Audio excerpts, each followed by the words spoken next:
Good evening, I'm Adventure Argonaut, and this is Sovereign Syndicate, and we are last stream. I think we played with all three characters with the Minotaur. We started with the Minotaur, then we played with the human female courtesan, and then we ended up with the dwarf, a monster hunter.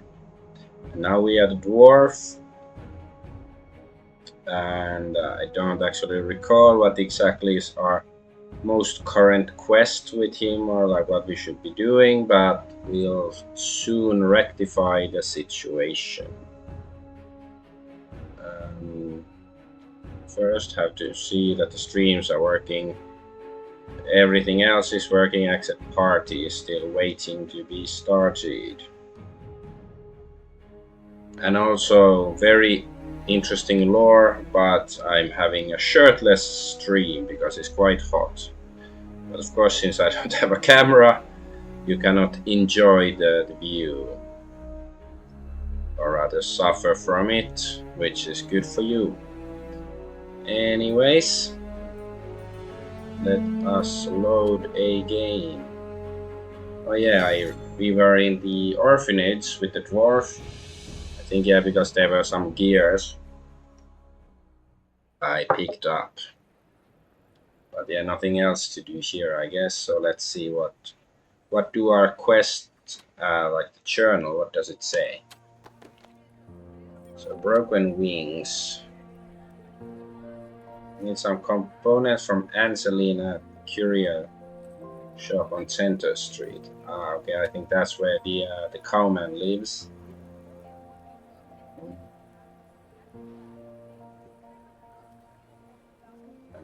Molly O'Malley stuff.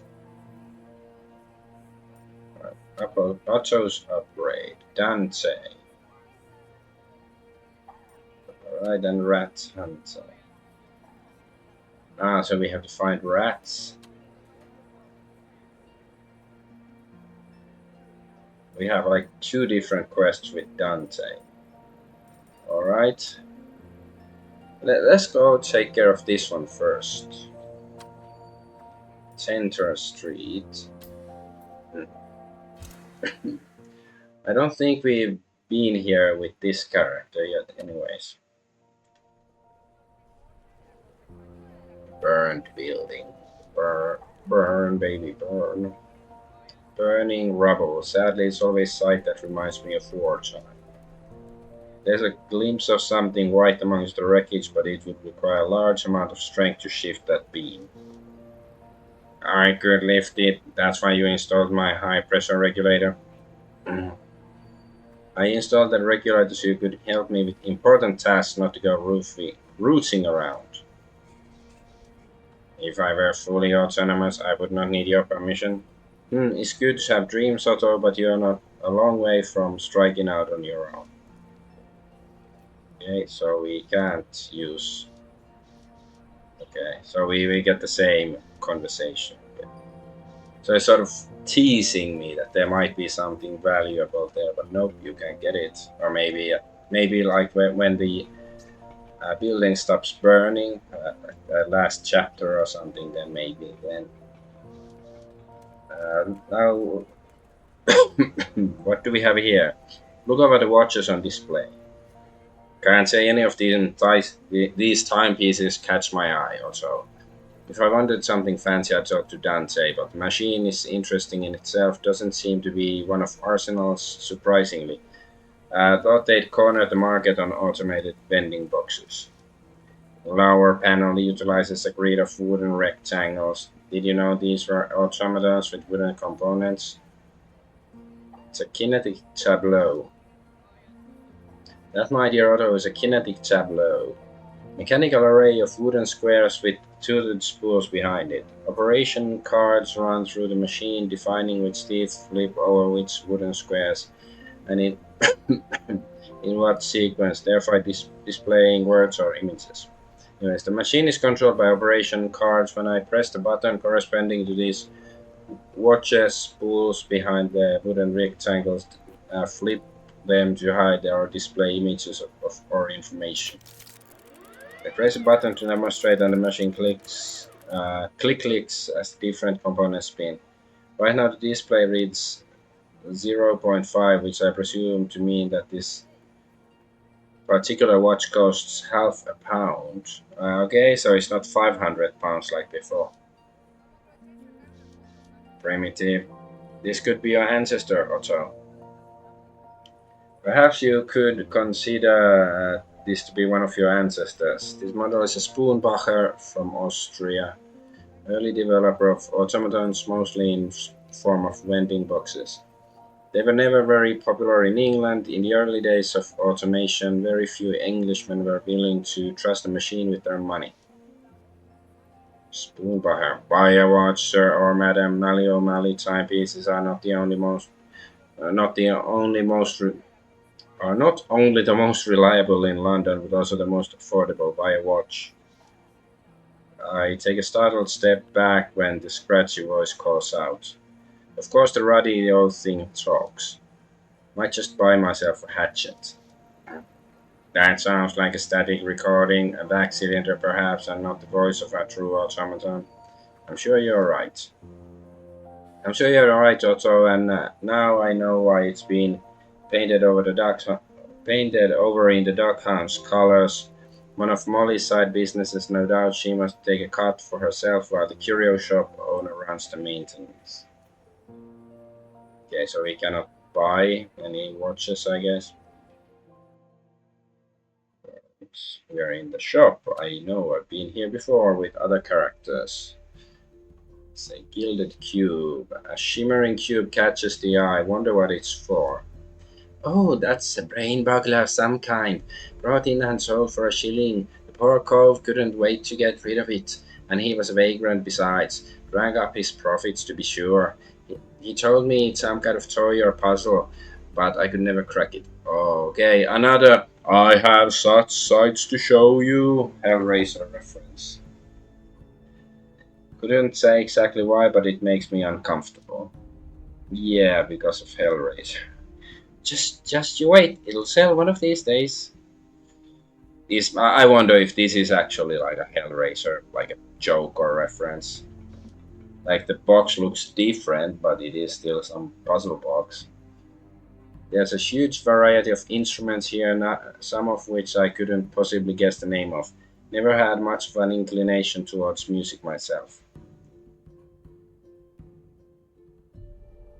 Iron Maiden, a domineering device apparently used for extracting secrets or otherwise cruel and insalubrious punishments. It's not exactly the sort of contraption that I'm fond of designing. Wagon, Romani wagon, quite a feat of engineering in its way. Every bit of space is accounted for rather like a sailing ship in order to kind of accommodate the family. Alright, let's talk to her. There are enough spare parts in the shop to patch together an airship. It wouldn't fly, but it'd be a sight. Hello, sir. Please browse my wares at your leisure. Right? I haven't been in before. What sort of things do you have here? Oh, all sorts. I bring in anything that tickles me fancy. She rummages around in some hidden place beneath the counter and hefts something that looks like a combination between a steam-powered drill and a harpoon. Is it a sex toy? She flicks the switch and the drill spins noisily in her hands. Good God, the floor is vibrating. Is it a construction equipment? This right here is an earwax remover. I'm told it even works on sea beasts. Mm-hmm. Most remarkable, man. Ask her for components. Okay. Miss Kemeny, I need some gears and small watch components, pinions and springs and bits like that. Yes, I think I can help you with that. I have a whole drawer full of bits and bobs. Here we are. That should make you something like a full set for you, only 3 shillings. Fine. Okay, let's buy it. I have your 3 shillings right here, Miss Kemeny. Much obliged. I hope these components come in handy. So we got broken wings. Yeah, so we can go fix the flying thingy. Okay, ask if she buys as well as she sells. Your shop is packed to the brim. I can't imagine you found all of this by mere luck. Do you buy here or just sell? I used to before things went a bit awry. What happened? It was last winter. An older cove came in with a box of family heirlooms, high quality silver and the like. He'd fallen on hard times and couldn't keep the fires burning or his stomach full. Material goods retain value but subjective to the whims of the marketplace. Did you exchange food and coal for his heirlooms? I wish I had. I could see the spot of trouble he was in, and I paid in sterling. You should have seen the joy on his face knowing he'd see the springtime. But there was no way it could have ended on such a high note. Did he ever come back?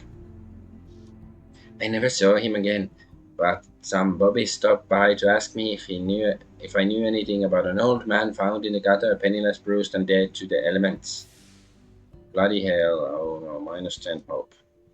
Naturally, they came after the local gypsy, as if I were the only resident of Tenter Street capable of robbing someone and leaving him to expire. She's a gypsy. Okay, she doesn't look gypsy enough. Okay, she spits on the floor in disgust. So you might say I'm quite selective when it comes to purchases. I don't need more attention from mutton shunters anytime soon.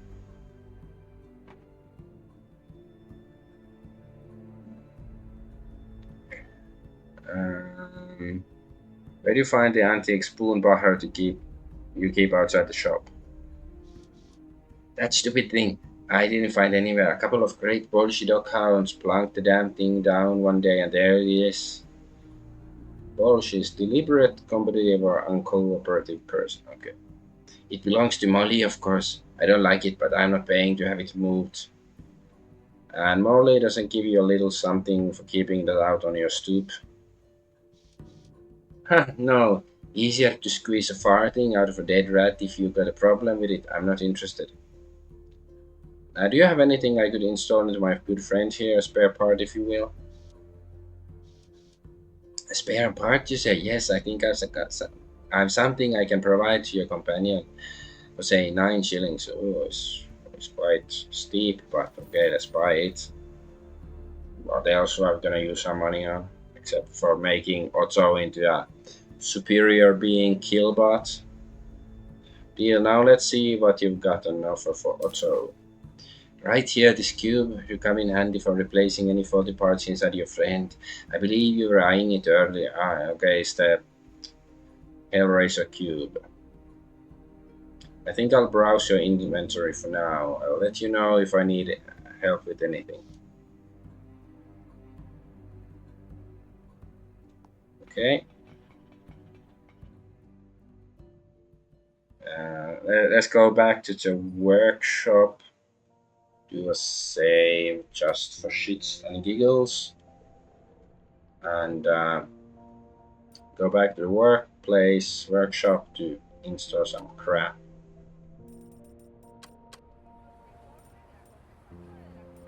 Here, yes.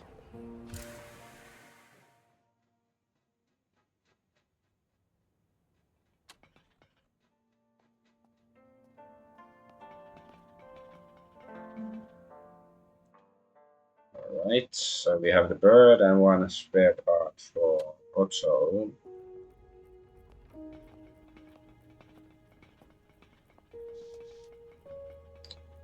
So tend to the mechanical bird. That's everything I need. Alright, let's begin. Try.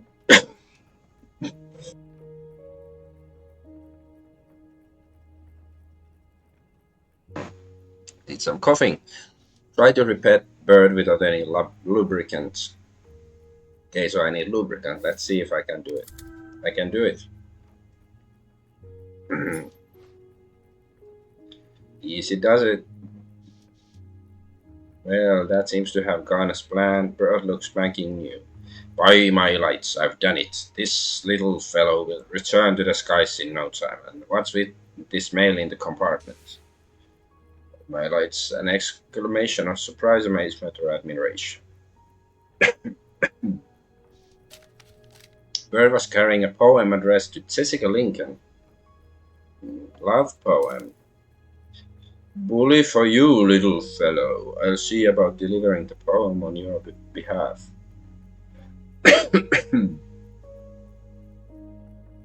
along, Otto. Let's go and release the bird in the exact place we found him.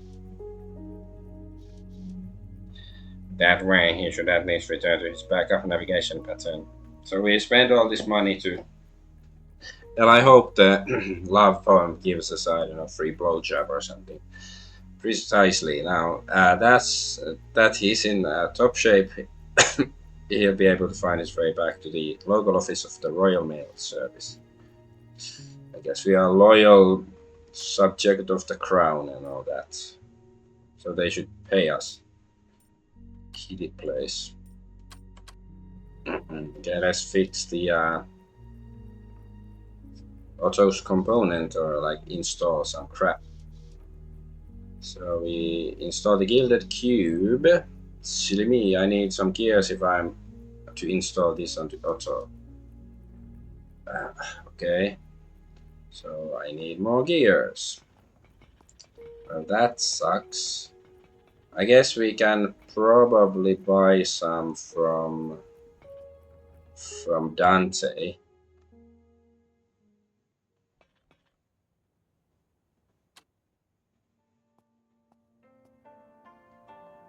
But let's go back where we found the bird first.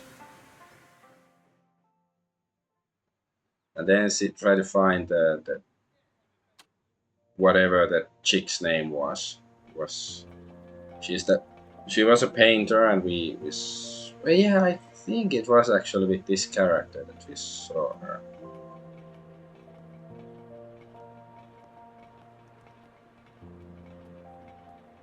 Yeah, she was just here. I don't know if she's still here.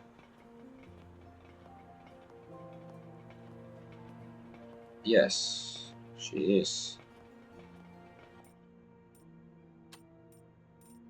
Let's do a save booth. Why not? Some John Wilkes. Good day. I hope someday. She's so ugly. Someday both of you will have a moment to sit for a portrait. Give her the love poem. Miss Lincoln, I intercepted this message addressed to you, quite by accident, of course. You don't say. Let me have a look. First surprise light up her face, then delight settling into a beatific joy. The poet certainly seems to have made an impression. This poem is breathtaking, Teddy. You are such a dear for bringing this to me. I must go find Calvin Quill at once. Thanks again. Yeah, we met him in the Palladium, the other character, and he was heartbroken and was saying something about her, but I don't remember so much. Glad to have done my part. Can I just steal her painting? Nope. Okay, that sucks. I don't know. I guess she's super rich. She doesn't care about, just leaving her canvas there. Because it's gonna get stolen unless, like, she's, everybody's here and knows her and they're friends and they take care of her stuff for herself. Let's go the bird here. I suppose launching him into the air is the way it's done. Here goes. Look at him, Otto. On his way back to the Royal Mail Service. He's in much better condition now. Okay, I got an achievement for it. Not that exciting. Alright. Then let's go to the docks to see Dante. We have some quests. And I have to see if I can buy some gears. Let's see, do I have any gears right now?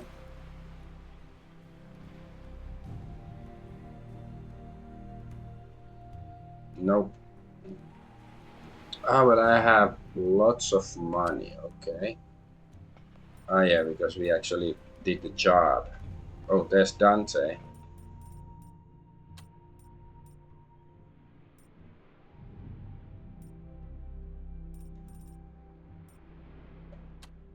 Full dog. It's not full house, it's full dog. Close enough. Ah, Teddy, you made it good. No denying the man's enthusiasm. I've always got time for a fellow dwarf. A welcome sentiment, but perhaps one day new technologies will allow the different races to stop competing with each other and embrace cooperation. Imagine if dwarf, man, and cyclops all enjoyed the same rights and privileges. I don't know if we'll ever see such a world, but you do paint a pretty picture. I truly believe that is the future, and that you and I will live to see it. Okay, let's buy some cogs. I don't suppose you have any cogs to sell. Anything for you. I hope it comes in handy. Anything? Okay, then give it for free. Okay, now I have two of them.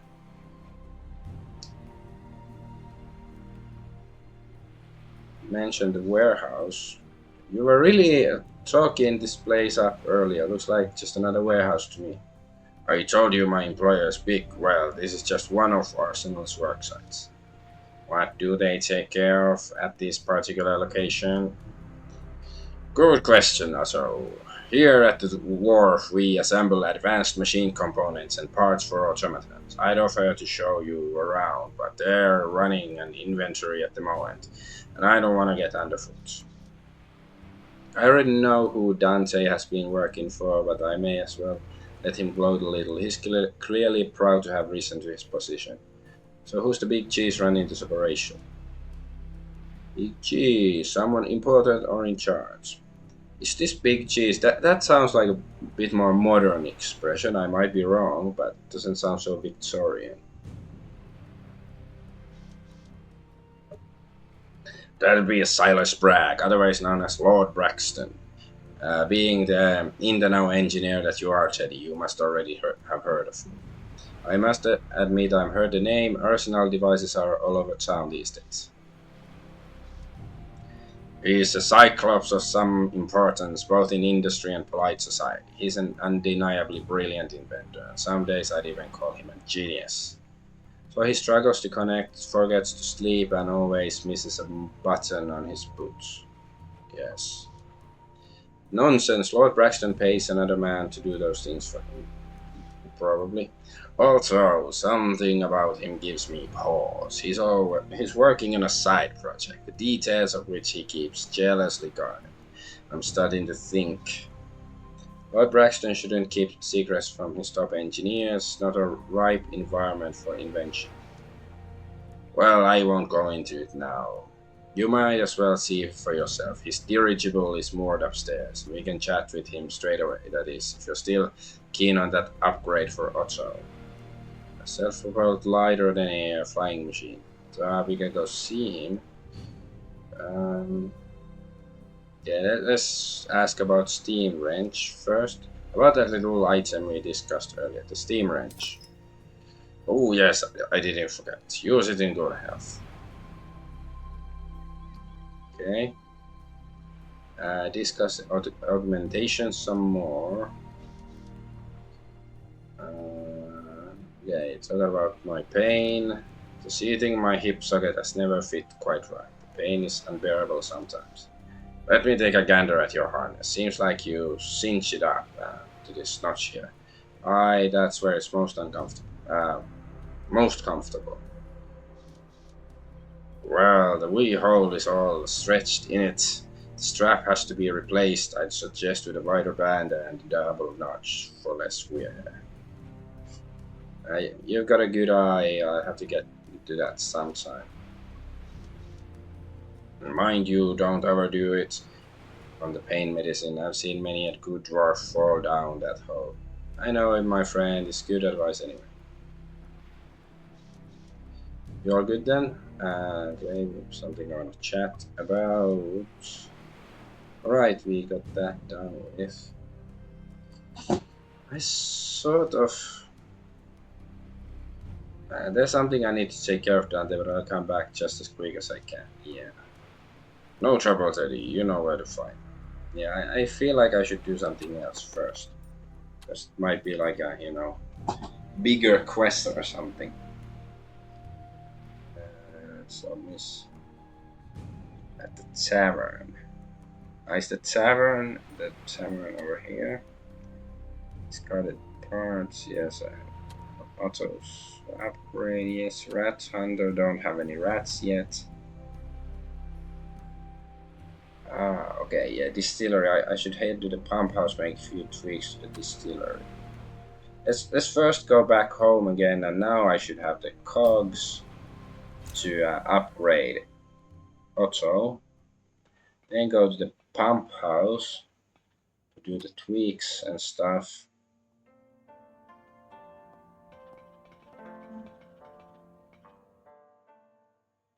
And then I guess go back to Dante after that is done. There is some, backtracking, but at least it's quite fast. It's the loading times almost the worst thing. Okay, it's a puzzle box of some sort, although, but look, as I work to solve it, it plays a bit of music, a rondo of sorts I have not heard before. Rondo of blood. What exactly is a rondo? It's some musical term, clearly, but like, don't know so well about that stuff. So, yes, it does sound novel. That's something I can get used to hearing within me. So, auto gain trained lament configuration.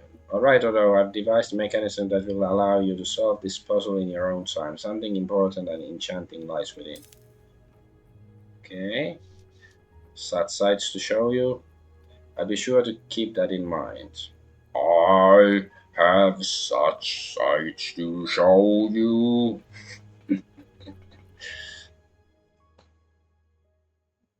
For some reason, I love saying that. Hellraiser is the movie I'm talking about. If you don't know, nowadays, kids these days, they don't know nothing. Maybe they haven't even seen Hellraiser.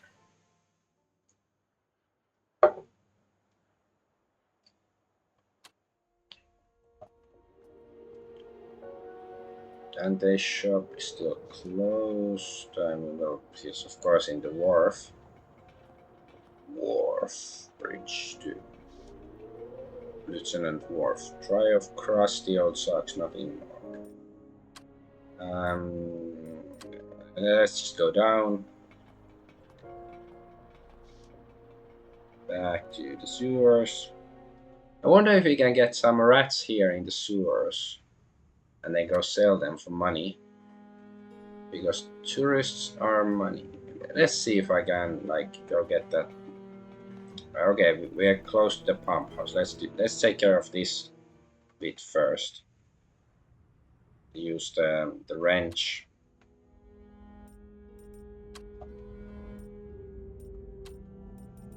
Do a save. Lotus, fine. Maybe I should have chosen fire water. Yeah, okay, we can actually go here, but no, not further. No further. Severed arm is still here. Huge arm, surely torn off by Sugar Jones in one of his ranges. Good thing we dealt with him, or there would have been more victims. And the arm is just left here, nobody's cleaning it up or anything.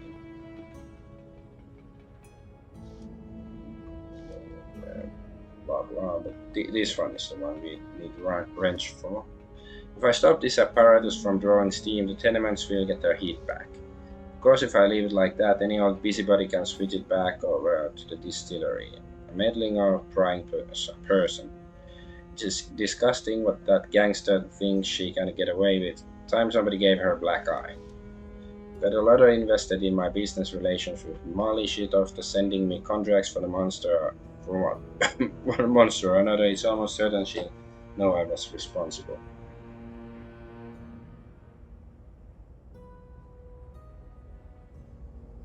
Consider opening the valves all the way. Okay, well, running the system at full steam without making any other adjustments, even for a few minutes, will wreck it for good. What do you think, Otto? Sounds dangerous, but I'm not afraid, Mr. Teddy. If we do this, we'd better step well back.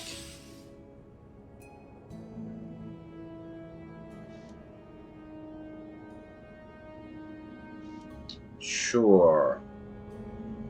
Let's destroy the distillery and And do it carefully so that the tenements can reclaim their... Okay, I got an achievement for that. Ha ha ha, it's completely demolished and the steam is running straight back into the tenements as it should be. Well done, Mr. Teddy. The people upstairs will be toasty in their beds now.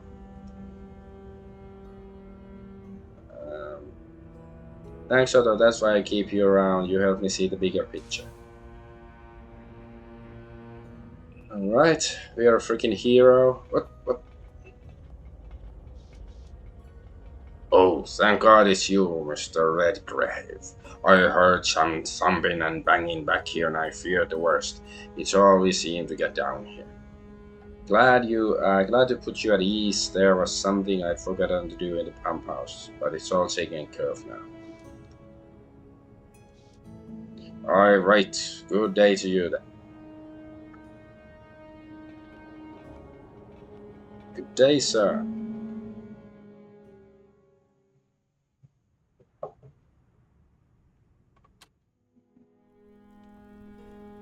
Alright, let's go have a look.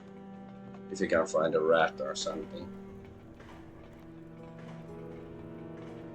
Yeah, I think we've been there already. Yeah, let's go check out this rotten wood box. Maybe there's a rat hiding in it.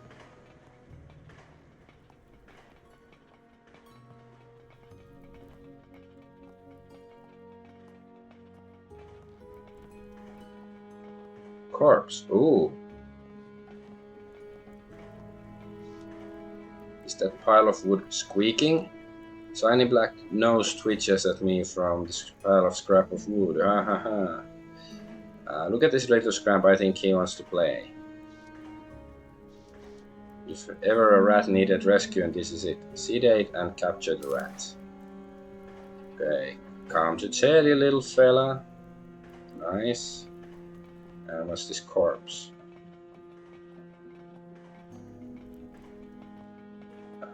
How can we get there? Ah, okay, because the water level is down. Okay, we can go there. Dead body soaked in sewage. His uniform marks this unfortunate fellow as a sewer worker. He's been ripped just about ragged. As for his bootlace, it got snagged on a hobnail and he's stuck there. I thought I knew what the stink was, but now I need to re-evaluate. Okay, let's try to analyze. Damn it. Let's analyze again, like we did last summer. Let's analyze again, like we did last year. Okay, Kapla. Claw marks and big ones must be in the great bastard in the pump house, didn't him hideout. Yeah, some unfortunate soul has been squatting down here in the darkness, dark and damp grim. Alright, so nothing else here. Let's still go to the other section. Because there, like at the start of the game, there was like the sewer lid, the manhole cover, and there was like some rat there. So I wonder if the rat is still there. Probably not. But let's have a look, see, since we are here. Or there might be something else that's new.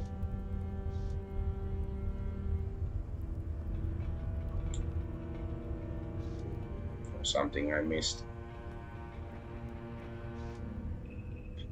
Okay, so yeah, boilers and Edmonton Oilers. Wrought iron, shift it and see what's underneath. Here's a sizable cane rats. Good for Pavel's collection. Okay, a pinch of laudanum from my kit will put him out like a light, then it's off to a new home. Laudanum, a tincture of 1% morphine by weight, prepared by extracts of the opium poppy dissolved in high-proof alcohol.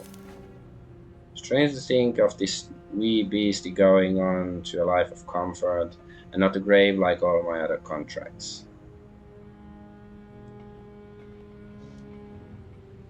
Yeah, there's nothing. Okay, but yeah, we. Okay, nothing else there. So we got 2 rats right now. Woohoo! Gonna be rich.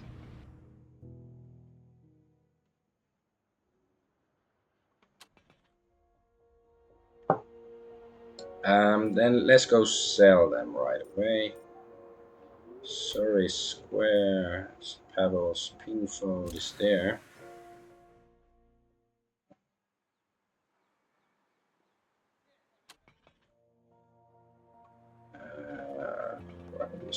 This way.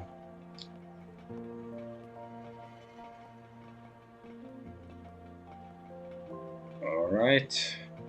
Let's run, run, and run, and run.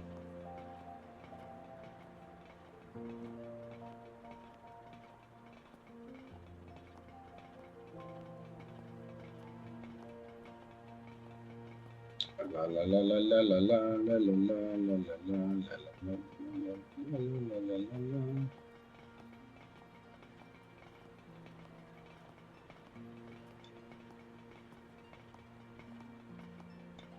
There we are.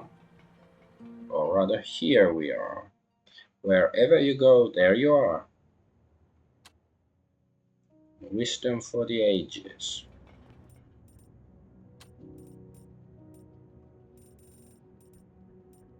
Madame Rat.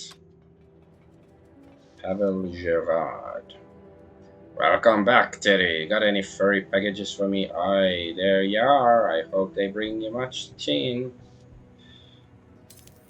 Very good, and your bounty, 10 shillings. Yeah, we got 2 rats, so 10 Brit bucks, Brit cents, whatever. Whatever is a shilling. It's not a pound, it's not a penny, it's something in between. Anyways, I won't be needing any more of the little fellows for the time being. An urchin who works for me has my cages about full. Alright.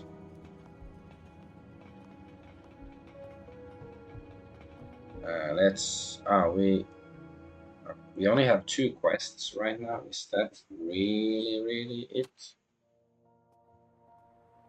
Yeah. Molly. Okay. This is what it. Yeah. Well, we can track this.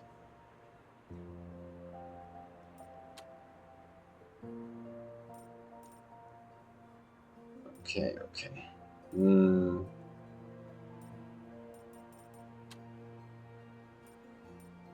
I guess this one is the.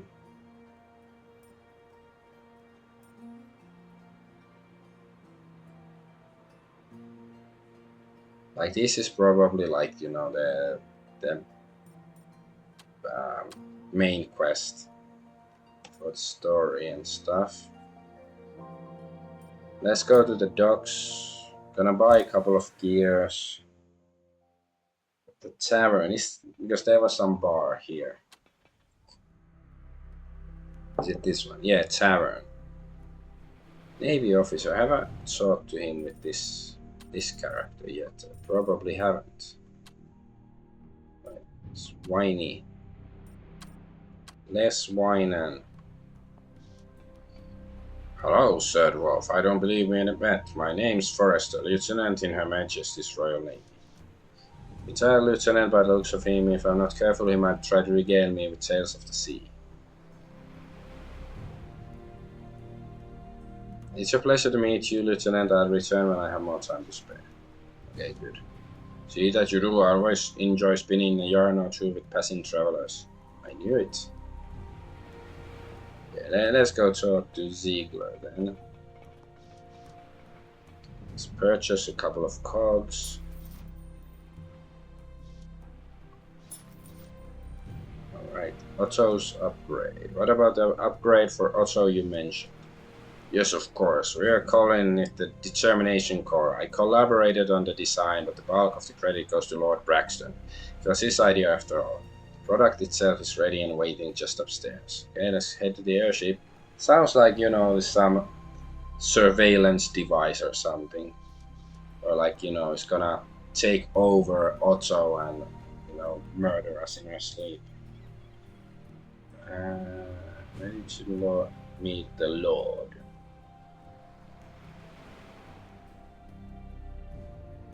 Guess.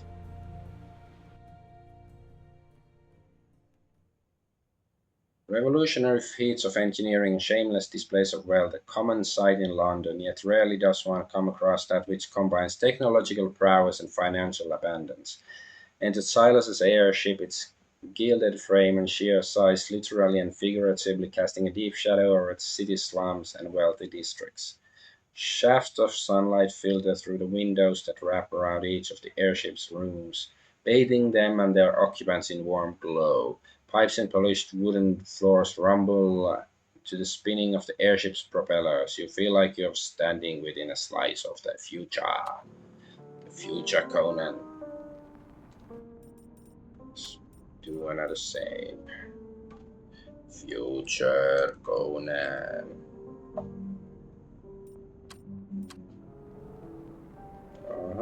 Ooh, wainscoting. Oh yes. Oh yeah. What beautiful scrollwork, surely handcrafted. Must have taken ages. Traveling trunks. I suppose Lord Silas goes all around the continent on his dirigible. Traveling like that must be good for the soul. But the guy is not here. He can move. He's not here as he was in the start of the game with the prostitute. Bookcase. Looks hard to look worn. Either he doesn't have time to read her or he's showing off. Noob. Someone's ambition spans the globe. Wonder how far Arsenal engines will go in the future. Cuckoo clock. Cuckoo clock looks like Rombach and Haas from Germany. I'm conflicted about these devices. The craftsmanship is enviable, but the thing itself is ridiculous. They're supposed to keep good time. That counts for something. Notebook. Let's read his personal notes. Lots of numbers and drawings on there. Perhaps that's where Silas judged his ideas down. Not that I want to closely study them, got to respect the fellow engineer's privacy. Privacy in English. Yes, statue. A towering figure offering something invigorating. Apt metaphor for industrialists bringing technological marvels to society.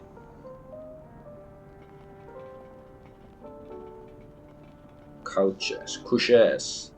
A cozy parlor for an afternoon tea or whiskey. So much luxury doesn't seem right on a ship, even if it is an airship. Oh, there's Dante.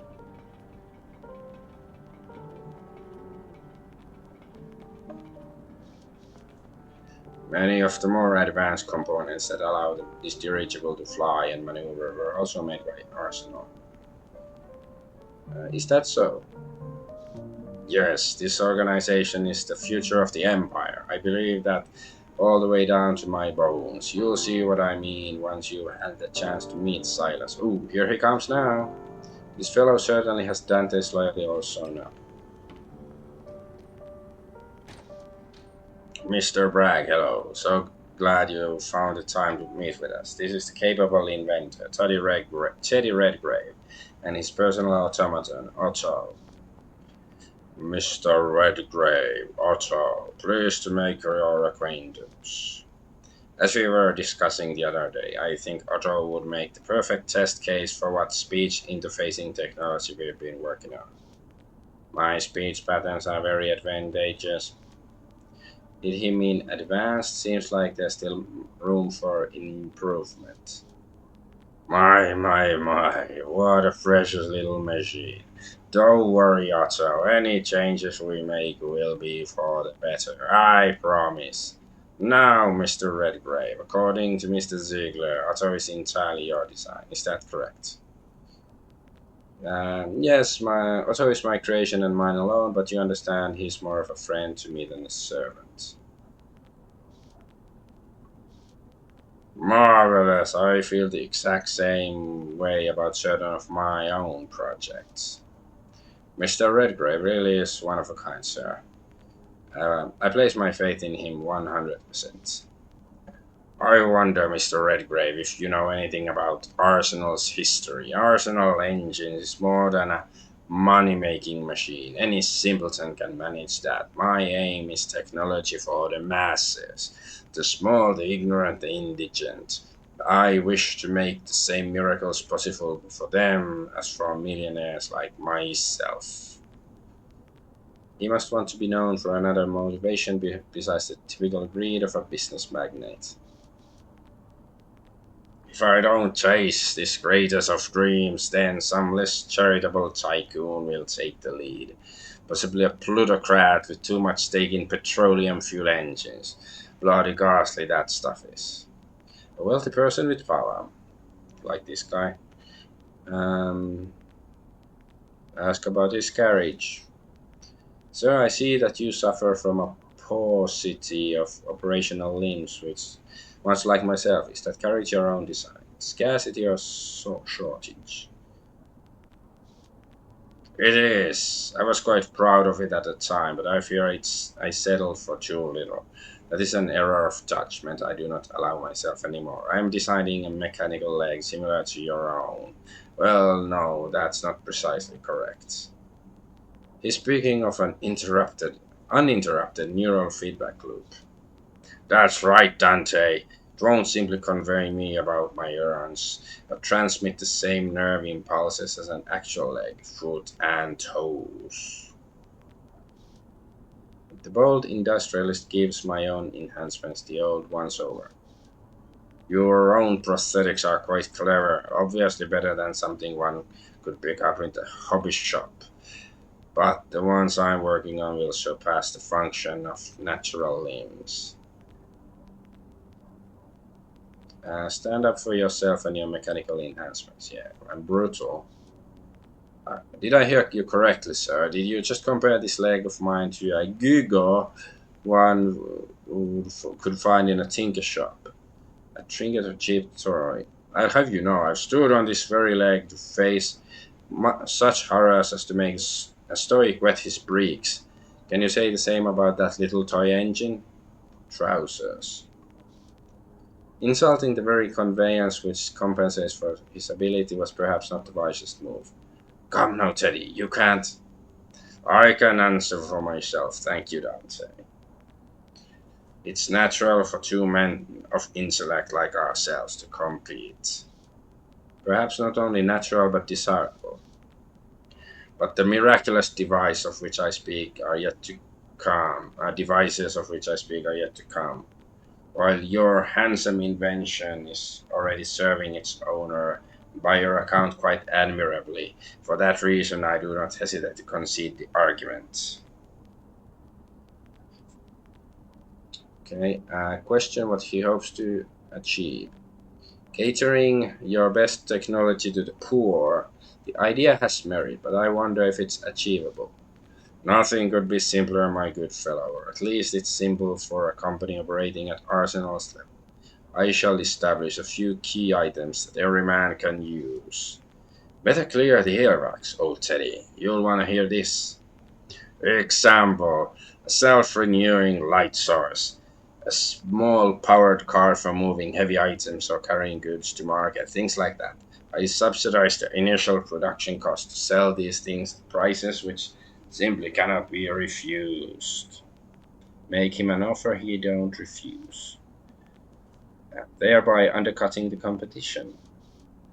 To my own quite numerous workers, I will offer deferred payment deducted from their pay. Um, Excuse my asking, but wouldn't that be inordinately expensive?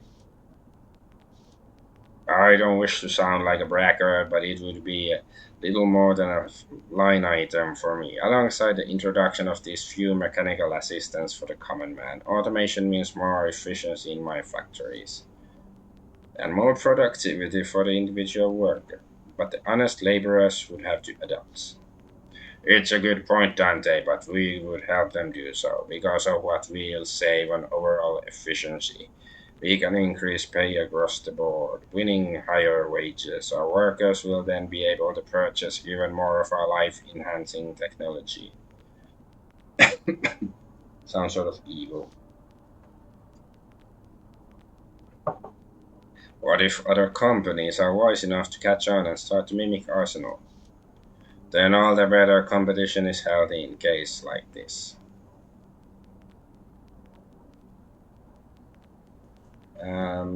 Automation is especially interesting to me. Do you hope to replace workers entirely with gizmos and automated processes? Gizmo automatons. Exactly, so refreshing to speak with someone of like mind. Most folks are completely baffled by any but the most ordinary notions. Honestly, general ignorance is the single greatest impediment to my goals.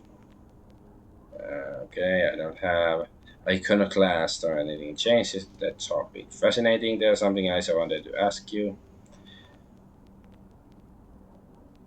Uh, Meticulous. See if Arsenal was involved in the expedition to Atlantis. Okay, this sounds interesting. Many of our newfangled technologies owe their pedigree to the discovery of centuries drowned Atlantis and her steam powered wonders. Aha. Since your company is so dominant in the field, I must ask, was Arsenal involved in that expedition? An astute question. Yes, my father was. Well, he was ahead of his time. I don't like to brag about his involvement in the discovery of Atlantis, but really, how else could a Cyclops have built an industrial empire like Arsenal? And of course, he paid the price for his genius. A terrible thing. Sounds like there's a hidden tragedy behind the fortune. Excuse me, are you saying your father suffered some misfortune? He was killed in an accident. When I accidentally, my pet anvil dropped on his head after I accidentally pressed the button that released the mechanism, and just right after I'd accidentally pushed him to the location where the anvil drops. It was all very accidental. Notice he said his father was killed rather than that he passed on. Yeah.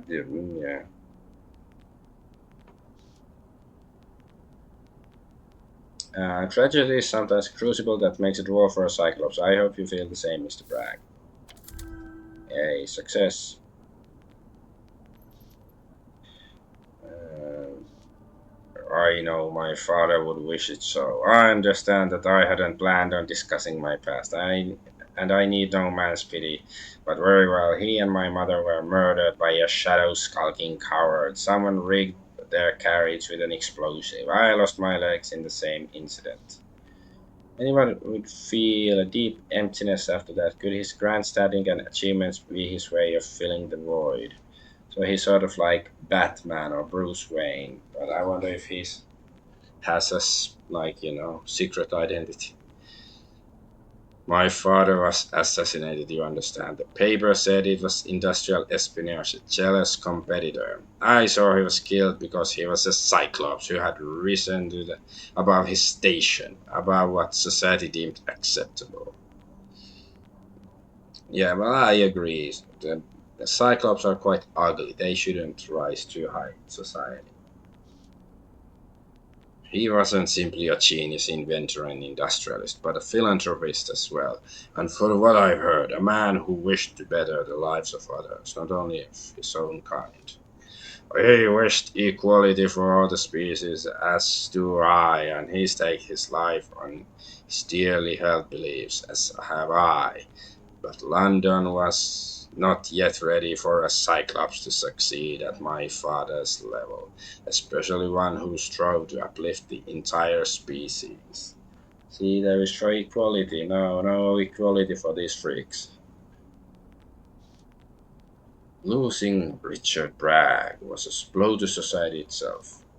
But I overcame the devastating losses of that day to build on the business he left me. Now Arsenal is a juggernaut of industry. I won't say I accomplished all this alone. Anyone who calls himself an island, I call a liar. Unless it's like Robert Island, who is actually an island. By building himself an empire, he's put some distance between his past and his current selves. It is better. Is it better to outrun one's inner wounds rather than treat them? Nowadays, my position is hard for the Muckety to ignore, but if London isn't ready for this Cyclops, then she had better watch her back. But enough, let's not dwell on such morbid subjects. Yeah, my movers and shakers, persons of great importance, blah blah blah. Discover more about the new module for Otto. Dante has piqued my interest about the module you've designed, but I haven't heard much in the way of specifics. Brilliant. Please rein me in if I start to ramble, Mr. Redgrave. I can be quite verbose when it comes to such fascinating topic. The new module you speak of is the determination core. I had originally conceived of a very complicated series of punch cards, but it would have been too bulky. An entire room by my estimates. Too many punch cards. Exactly, Otto. And it would have required a separate machine to swap them out. Consolidated workflow, one machine instead of two. The determination engine is installed alongside a regular punch card reader. It facilitates sophisticated branching logic through the use of tiny juxtaposed cylinders covered in minuscule protrusions, not unlike a series of interlocking music boxes. We already have the music box. That's a lot of delicate pieces all stored within a small device. I would need to fetch my diagrams to explain it properly, but suffice to say that once it's installed, both Otto's linguistics and decision making abilities will be significantly increased, exponentially so, in fact. So it's gonna become Skynet and kill us all. My speech patterns are very advantageous. I go so far as to say Otto will be the smartest automaton in London. So why is he giving it to us? And if you say in London, you may as well say in the world.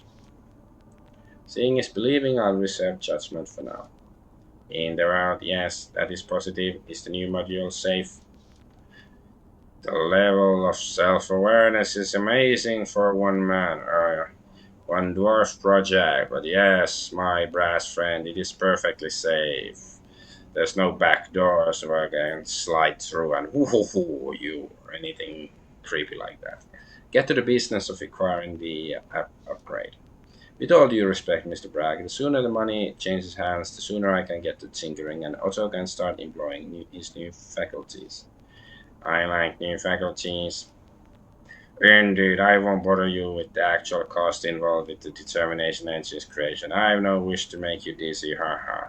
Dante and I consider you a partner in this venture. Because you know the ins and outs of your creation, you'll be well suited to test the working protocols of Argonaut's new device. While you and Otto enjoy enhanced functionality, we profit from your expert observations and advice. Therefore, we only ask deposit of £10 sterling. We shall reconvene, let's say, in 6 weeks, compare notes, and if you're amenable, discuss payment in full. I don't have £10 at the moment. Judging by the look on your face, it seems quite uncommon for a chap like you to be down to the felt, struggling financially. Ah, not to worry, Redgrave. We can settle up later. I'm sure you're good for it. Take good care of it, my friend. Yours will be the first field test. So we got it for free for now. Well, nothing's free eternally. If this test requires a field, then we shall have to go far outside London, Mr. Teddy. I've done my best to convey the importance of this project, Mr. Redgrave. But truly, you are part of something even bigger than what we have discussed. How's that? Oh, sometimes I feel as though my jaw is running on a separate engine as my brain, but I've enjoyed our conversation so much. I simply must tell you, in confidence, mind. In the next couple of days, we will be testing the medical applications of a similar device on blooded species. Process of a pulse as opposed to automatons. Then his machinations are not only for automatons, perilously interesting. But I am under contract and more than that I cannot say. Now I bid you a good day, Mr. Redgrave. I look forward to hearing your opinion in 6 weeks' time. Talk soon, Teddy. Good day, Mr. Redgrave. Atow. Good day. Yeah, let's go loot his office and everything. Wine rack. Let's pee in his bottles. Affordable wines, all bearing single digit ages, only sign of monetary restraint on this lavish airship. Okay, nothing here. Let's take a dump on his bed. I heard you, Amber. Okay, let's leave the ship then. Wait. There's something here. Phonograph. I should get myself one. Listening to music helps make time go faster while working. But you're a dwarf. You can sing when you work, right? Phew. And there it is, London in all its glory and squalor. I can almost make out Kensington from here. London. Okay, let's head back. Let's get going after you, Otto.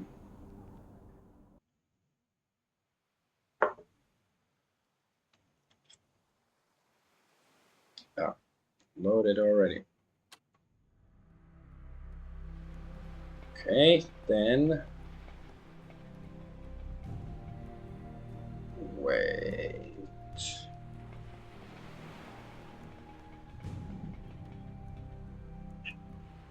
I guess I should go install their determination core first. Before, because it might, going to talk to Molly in tavern might even end there, or at least lead to ending the chapter. So I wanna install the stuff first. Even though there's gonna be some sort of hitch with the determination core, like some drawback or something, right?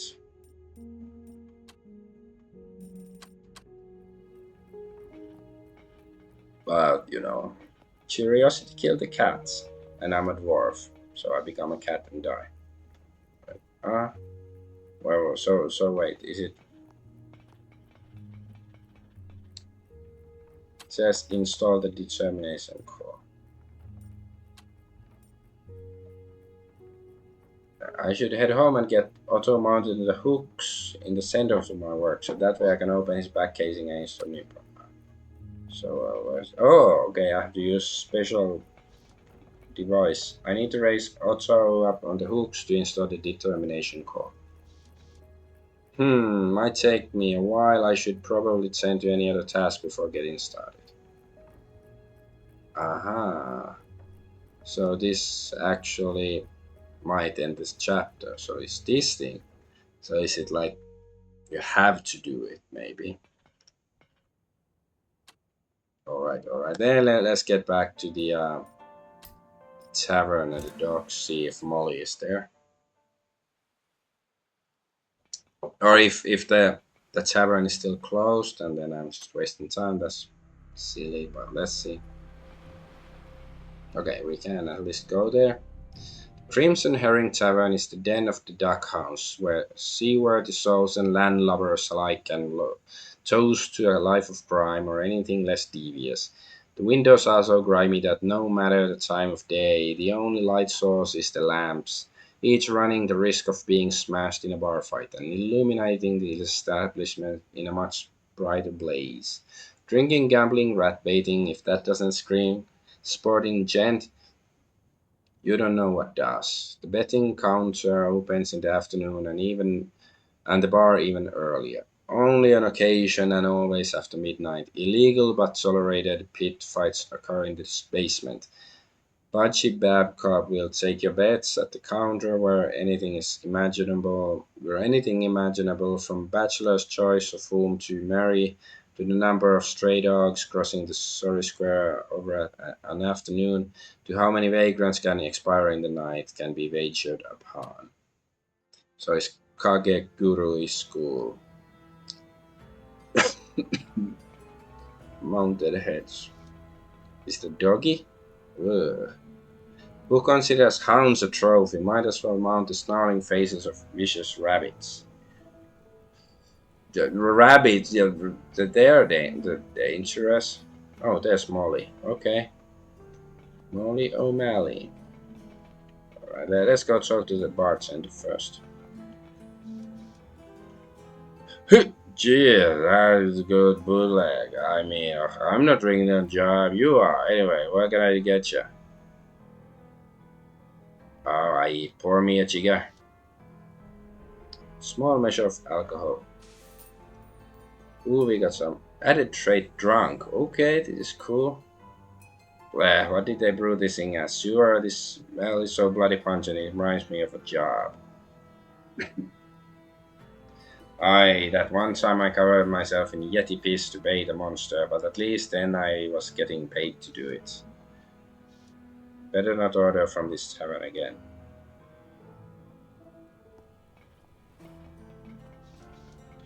Babcock always struck me as rum. I seldom see him outside his booth, and he seems uninterested in talking to anyone unless bets are involved.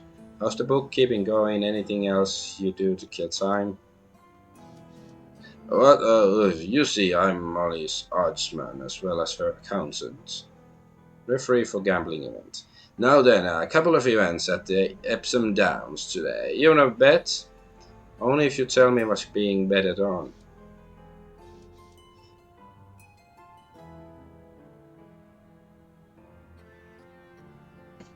Um, got ourselves a few sporting gents tossing the baked bean currency at. Worth tossing the baked bean currency at. One on horses, another on steam cars, and even gin is fair game. So sporting gent gamblers with a penchant for illicit activities or spectators at illegal but tolerated gambling events, and baked bean, Cockney rhyming slang for queen. Ah, okay. Steam cars, do tell.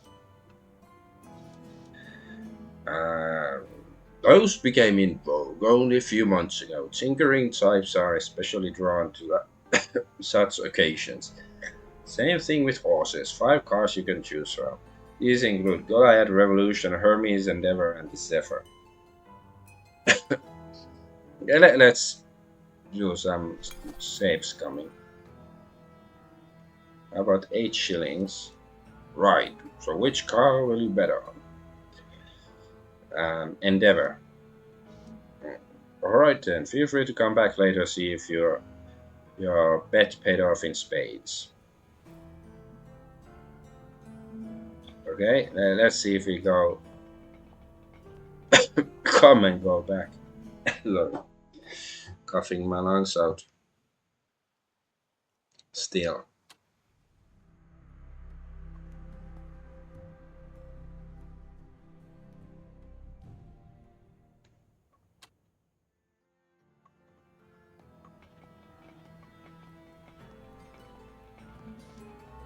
Like already, you just made a bet earlier. Come back later. Ah, okay. No, I don't want to play with it right now. Uh, I think this is probably the right save.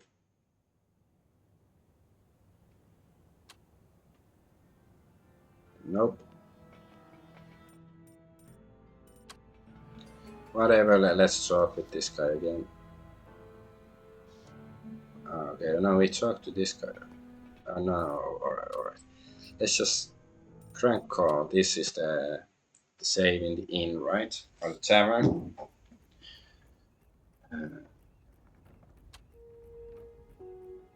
Nope. So wait, I didn't actually save that. God damn it. And how about this one? 2.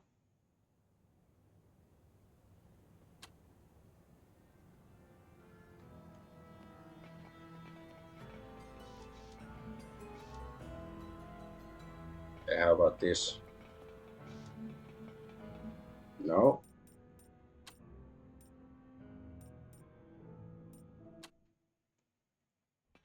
It's this.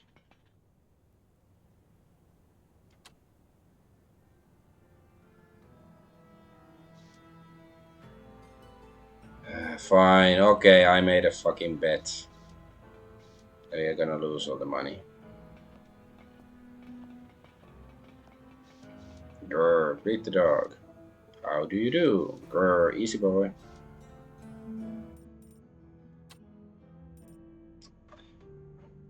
Fucking bet.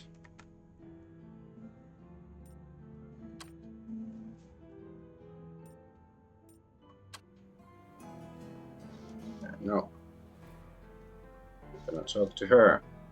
Well, well, it's the pint-sized hunter in the flesh. Alright, Redgrave, what's the matter with you? Can't you see I'm busy running a town? Uh, Sawyer's wee spoon bar over on Tanner Street flogging wristwatches. Rare bit of history you got there. To sell or promote. Is it? All I know is it saves me paying a watchmaker to stand there answering customers' idiotic questions. Is there any business in London you don't have a piece of? I'm in the money business, Mr. Redgrave. If there was a profit if there was profit is selling lollies, I guess it'd be in selling lollies. The children in coal mines, I'd have a share of it too. Um, of course, of that I haven't the slightest doubt. Besides, why should I let Arsenal take everything over with their blasted array of tin wheelies? Okay, change subject. Gladly. Okay, let's show her the picture of the mechanical arm. Otto, show her the picture you took of Sucker Jones's arm. Affirmative. Take a look at the souvenir I picked up on a recent job for Bixby. I believe it belonged to a man in your employ called himself Sucker Jones. Molly makes a show of carefully examining the artificial appendage, but judging by her expression, I'm guessing her technical knowledge is next to nil. Zero. She exhales fierily, almost sincerely, but I'm too familiar with her ways to believe it. Yes, this one is of ours. It's very new tech. I'm sure you saw that right away. At least it survived Jones's explosion, or whatever happened to him.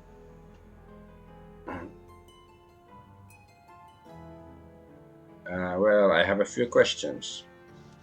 I'm all ears. You ask about the dog.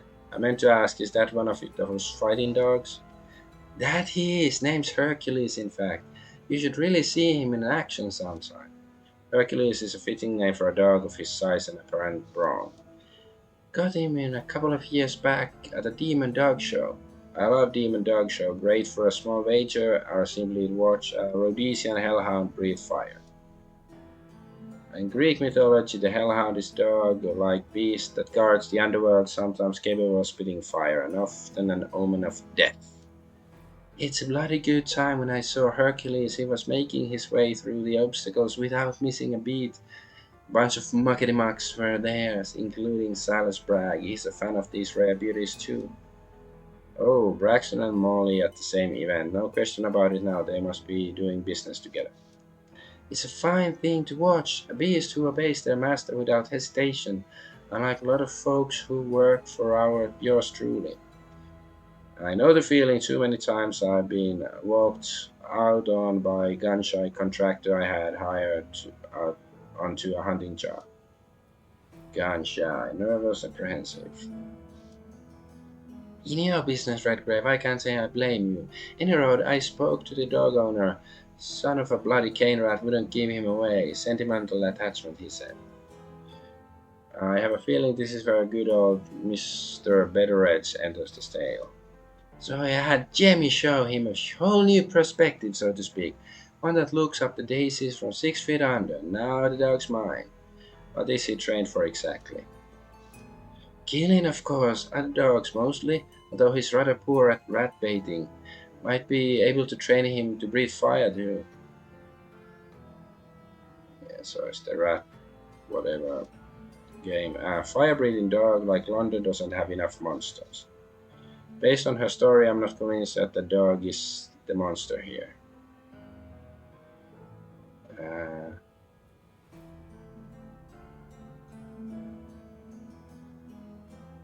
Ask where the arm comes from. I was having a bit of wonder about the origin of this piece in particular. Oh,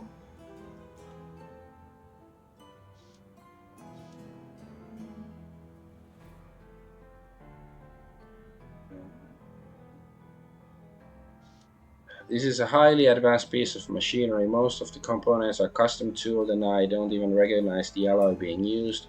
I know your people didn't work this up. Who did? Come on, man!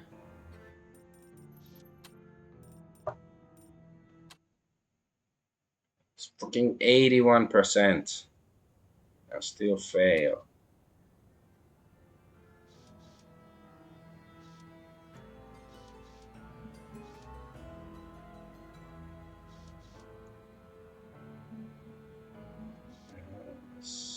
I don't know that. Let's talk this stuff, through and then save and.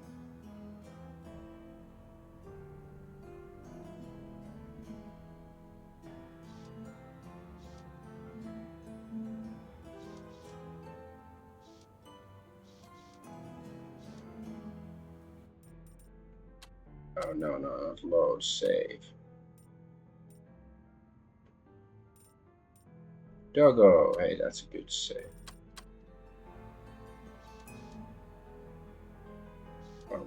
What about the dog stuff? Like, did I save? I'm confused. Like, how about the dog? Why can't we ask about the dog again? See, I'm very confused now by everything.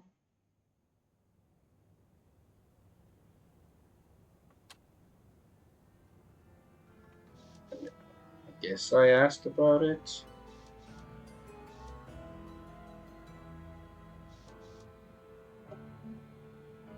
It's the spoon book.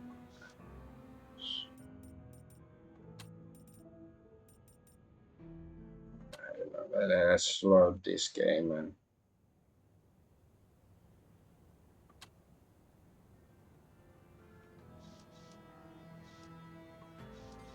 Alright.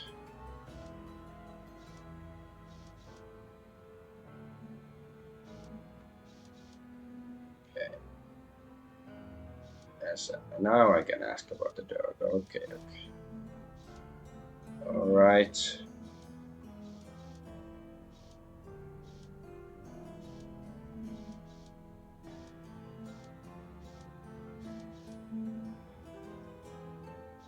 Okay, let's save again and then I believe we may be able to help each other. We have a leg in your size, so close enough for adjustment at least. My surgeon is very keen to try it out. Hmm. Hear me out before you answer. There's more to this new generation of artificial limbs than you know. The device is integrated into your nervous system through a series of tiny components. After installation, you will benefit from direct neural feedback. Hello? What that means is not only control over the leg, but sensation as well. If it works as expected, you'll have the natural experience of walking, running, and jumping again. Okay, this sounds um, like the Mr. Bragg is also working on similar stuff, and we know they are working together on some. So maybe this is like they're testing the street thugs sort of with this technology. I don't mind taking risk. I'll be the war, and I'm a dwarf after all. But what you say about the post-operation serum doesn't exactly inspire hope. Then you should talk to Mr. Dr. Wainwright. The two of you share a favorite haunt, Red Lotus Opium Den. Must be where he dreams of such exquisite formulas. I know the place. You better talk to him sooner rather than later. I don't know if he'll be busy hanging about the den all day. He's a busy man. Okay. Speak with the doctor. Come right back. I don't have all the time in the world to help you with this. Yeah.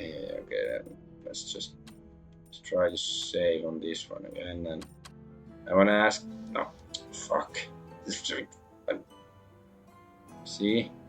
Like the cursor is on the woman, but it's still like Hercules. That's annoying.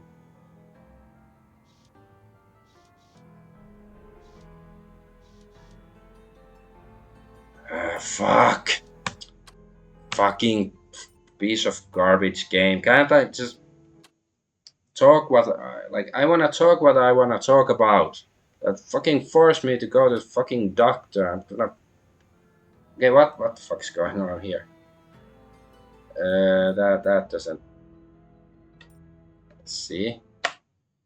This disco strobe lighting effects. Okay. Nope. Still doing that in the background. It doesn't like me shouting at it. Stupid game.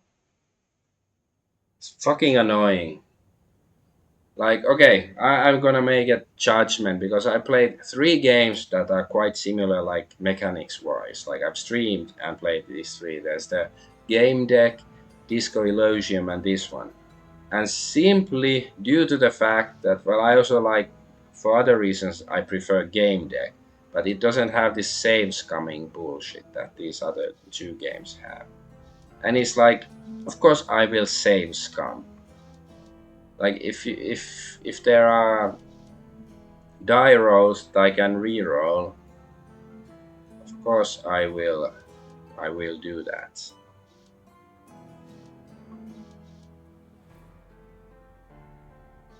But there is no re-rolling in a game deck.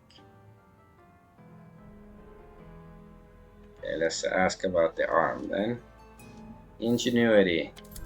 Alright. This is a highly advanced piece of machinery, most of the components, blah blah blah. Okay. I don't know that it's important, but Lord Braxton and Arsenal engines are the originators. Okay, she answers. Okay. You know what a disaster the original augmentations were for us. Things have improved over the years, but this represents a real leap forward. Consistent, reliable, and pain-free function. And all the service of beating people up. Alright. Ask about the dogs.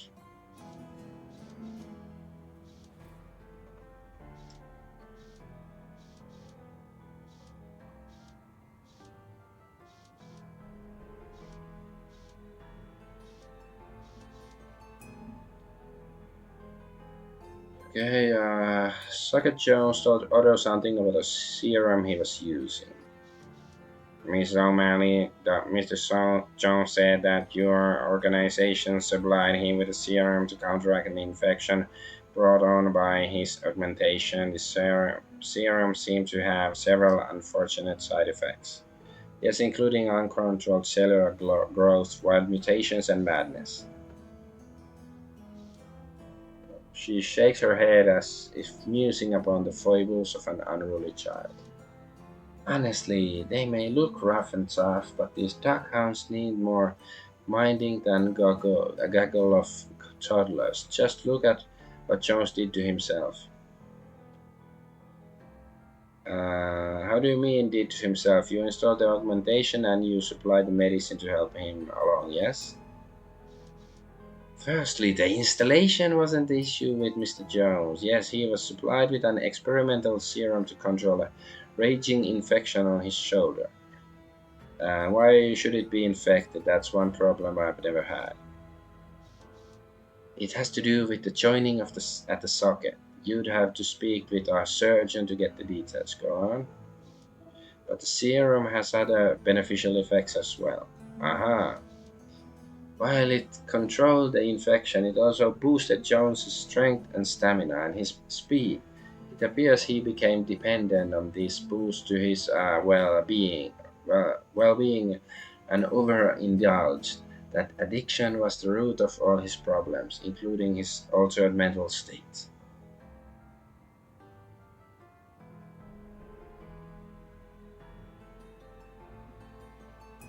Okay, tell her about your own problems with augmentations. I have what you might call a personal interest in sucker's augment. My own artificial leg gives me no end of trouble. It constantly needs adjusting and the pain is Careful, mustn't give too much away. It's often uncomfortable. I've even had to take a sedative once in a while if I've been walking on it all day. But you do not have a problem with infection? No, that's true. That's a bit of luck, I suppose. It's true that infection is one of our main problems with limb replacement due to the nature of the interface of the socket. The interface, not sure what you mean by that. Let's leave that lie for the moment. Um, was there anything else you wanted to ask? I reckon I'm satisfied for now, but it looks like you got uh, somewhat. Somewhat to say? Should be something or what? Is somewhat a word I've never heard?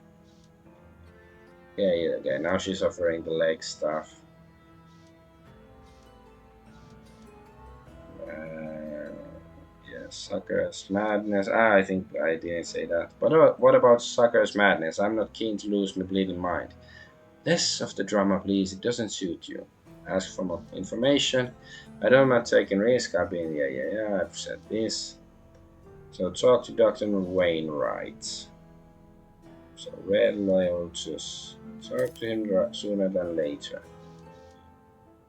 Um, all right, let's go talk to the guy.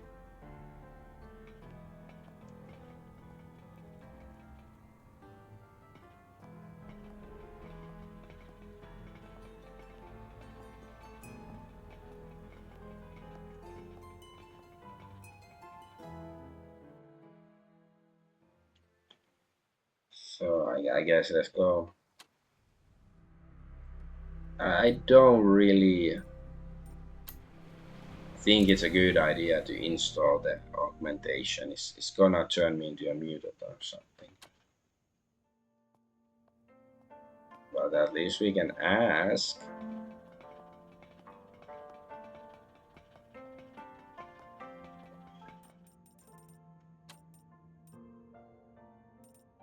Evil bowel.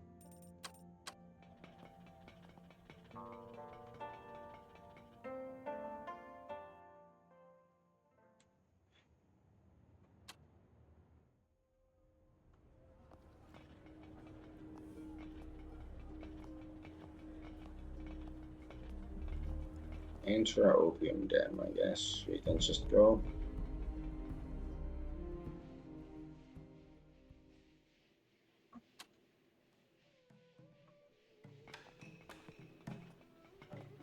Raucous gents. Who are these gents? Why are they raucous? These two are a wee bit rowdy for the den. At least they had the courtesy to have their argument at the door. Oh, I. If they disturbed the peace here in the den, Bixby had them tossed in a matter of moments.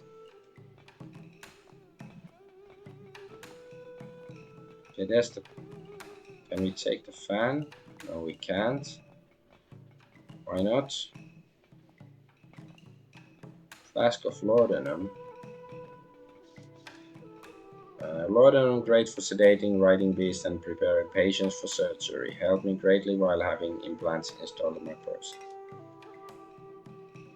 World's filled with many hazards. I should play it safe by taking this with me. Who knows if some beast pounces on me? Sorcerer. Okay, he's probably the brain right guy. His fellow seems to be actively chasing a dragon, though his current fantasies have turned towards Otto. I have powers too, wizard. He flourishes a pipe handle like a magic wand. Papaver somniferum. Indeed. So, are you insinuating that my automaton has the gift of magic? Precisely, and let it be known that you heard it from the great sorcerer of chemicals himself, Eustace Follival. Okay, it's not Wainwright. I'll make sure to tell everyone I know about it. Absolutely. Name's Terry Redgrave. Teddy Redgrave. It's a pleasure. Redgrave, what's your back? Unless I'm enjoying another wonderful vision, there's a chimera right behind ya. Fire breathing monster of Greek mythology with a lion's head, goat's body, and a serpent's tail. This fellow is entirely off his head. Stable or mentally ill. Excuse me, Eustace. Eustace with the porn stash. I'd be best going now. Alright, just don't step directly backwards, else you'll be incinerated by a substantial breath of fire.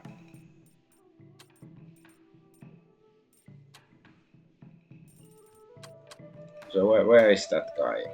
Oh, here's Dr. Wainwright. It seems Dr. Wainwright is being pestered by some loon dressed up in a mask. Ah ha ha, okay, where's this guy? But think of the applications in wartime, Doctor. Or if warfare makes you queasy, simply the everyday medicinal uses. Yes, I'd give it some consideration, but it isn't my decision alone to make. Of course, in the end, I believe you'll do what's best for the Empire. The odd fellow rises, nods briefly in your direction, and leaves with a swirl of his cape, as if he walked the stage of a theater. I wonder what that was about. Dr. Wainwright, I wonder if we can talk about something serious for a moment. Oh, certainly, Teddy. You have my undivided attention. What is it? Molly O'Malley is offering to replace my metal leg with a better version from Arsenal engines, but there's some risk of infection. According to Molly, you've ginned up some kind of serum to fight this.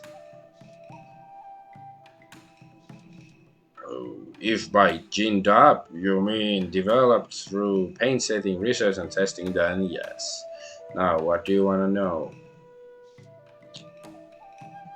Very hard skill check. What's in it exactly? How does it work?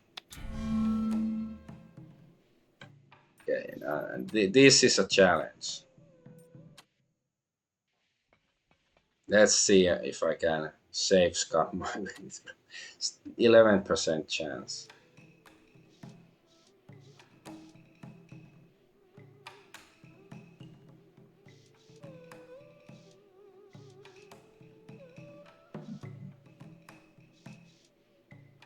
Alright, 12. What? That's 12% chance. Still fail. I wanna succeed. I wanna succeed where you failed. My Padawan.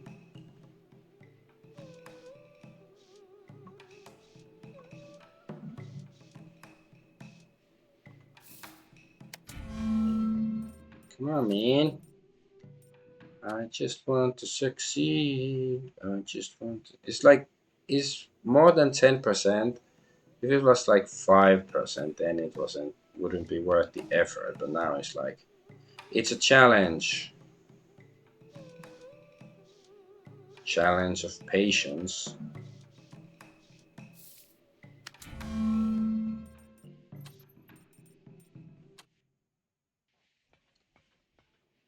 Let's just do it. Okay, let's succeed.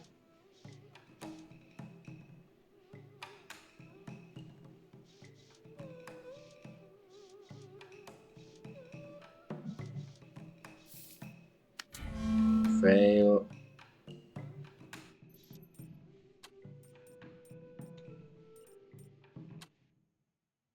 Alright, alright. Still gonna do it. Like, sunk cost fallacy. I already tried it, 5 times or whatever, so I can't give up now.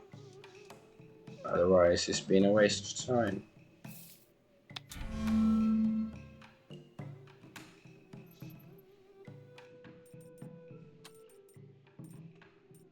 And this, assuming that we get him to like answer the question, it is an important question. Like, are we gonna turn into a hideous mutant if we use the leg?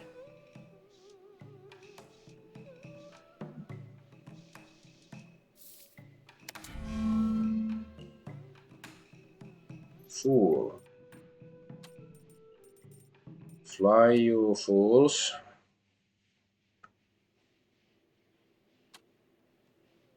Fly, you fools. Doo-doo-doo.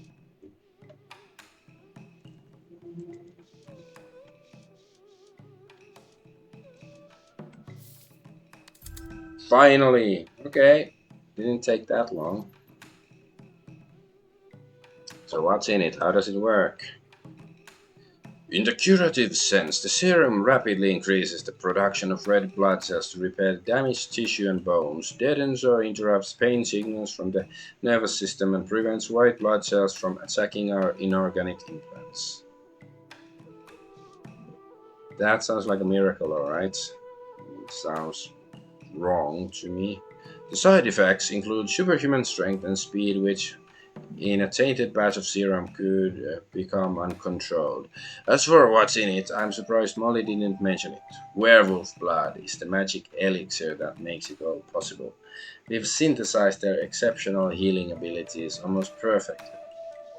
Werewolf blood? That's given me something to think about. Anything else you want to know? Oh, minus 15 hope. I've seen serum's effects on one of Molly's doghounds, Sugar Jones, and it wasn't pretty.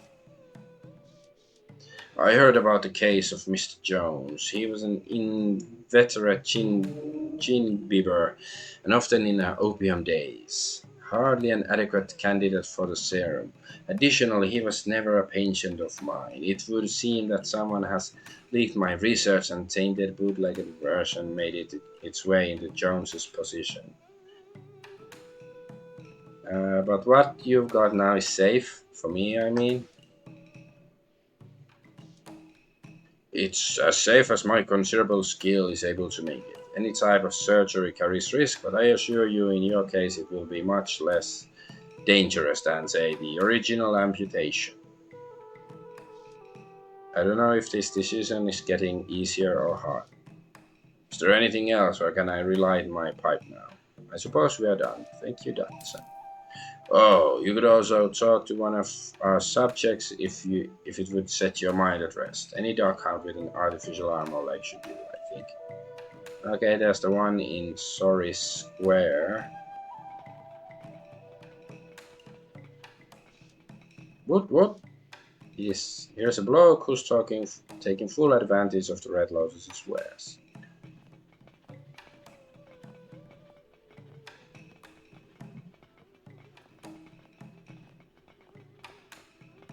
I guess, yeah, let's then.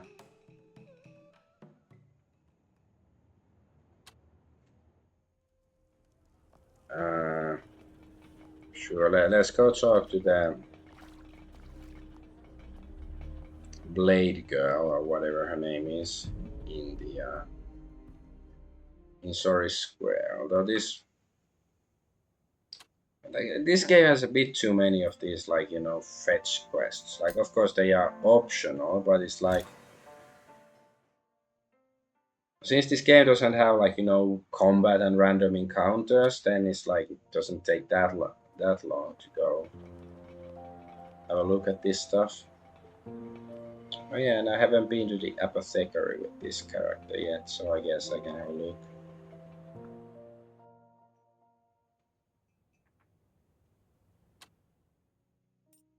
Let's do a save as well.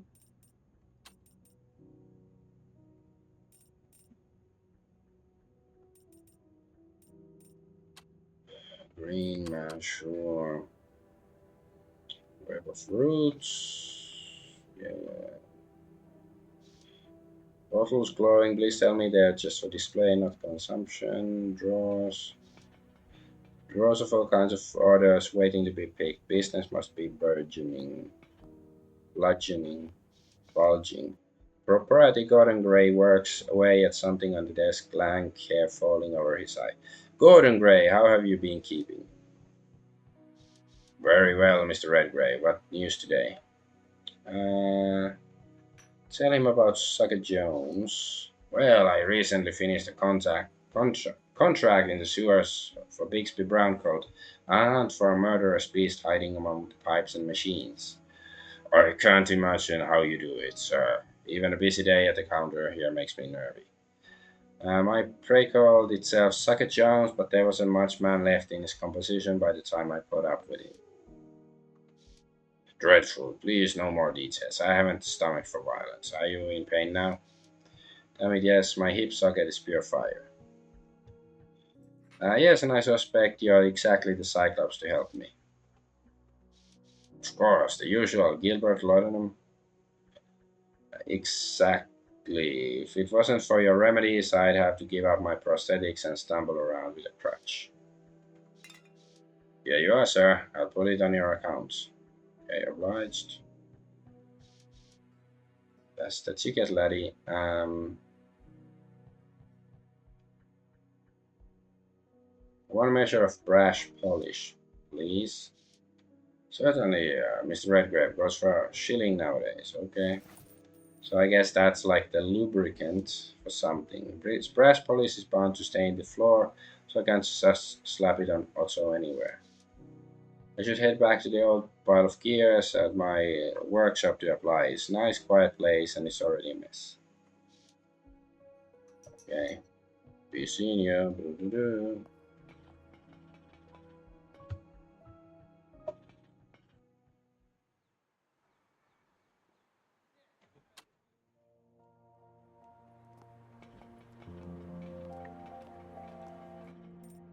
Alright. Save again, like we did last summer. Modding bot. Okay, fine. Lady Dog Hound. The dog hound tips up her nose like a high society lady confronted by a tramp. But, but why can't we talk to her again? Fuck you, game. They should at least give us an option or something like say, like, hey, we want to ask about your implant stuff. It's like, no, I don't want to talk to you. That's just lazy or rude or something. Okay, let's see the. Well, there was somebody. Okay, Beggar's Lane. There was some guy here standing earlier. Don't know if he's here now. I think it was on the Minotaur's turn. Yeah, he's not here now. Yeah, because he was here.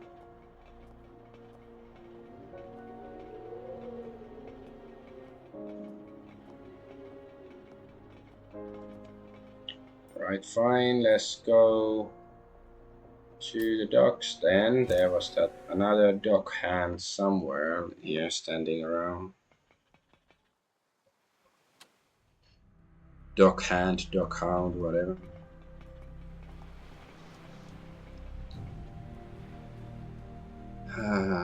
Okay. Say, what can you tell me about your artificial limbs? Oh, that's simple. I can tell you to bugger off. Dread to think about the kind of childhood she had. Be sure to let Molly know you've been great of help, if you catch my meaning. Fine, I guess Paco's happy to spill the tea on his argumentations. Should be in the warehouse around this hour. No taken, I'll leave you to it.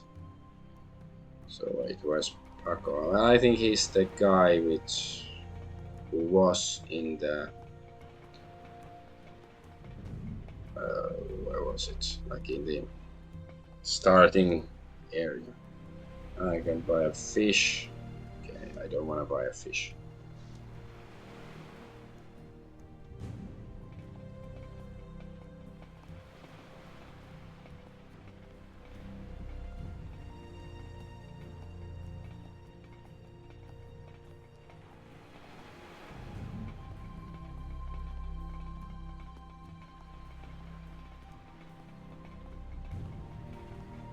Ruffian.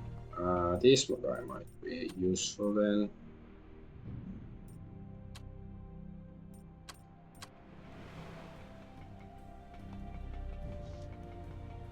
This cove doesn't hardly fit part of the stevedore or dock work. I wonder what he's doing on the wharf. Ah, okay, it's the Canadian guy. Greetings, dwarf, eh? And who's your mechanical friend? Theodore Redgrave, Monster Hunter Extraordinary, at your service. This here's Otto. I think that piece of cloth around your head is rather fitting. What color is it? It's green, obviously. My automaton does not have visual circuits in place to process color. Hmm. You said you were a monster hunter, eh? What can I do here for? Just passing through. Do you own the boat behind you, or do you just get paid to stand guard?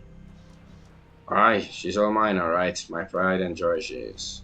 Take a look around.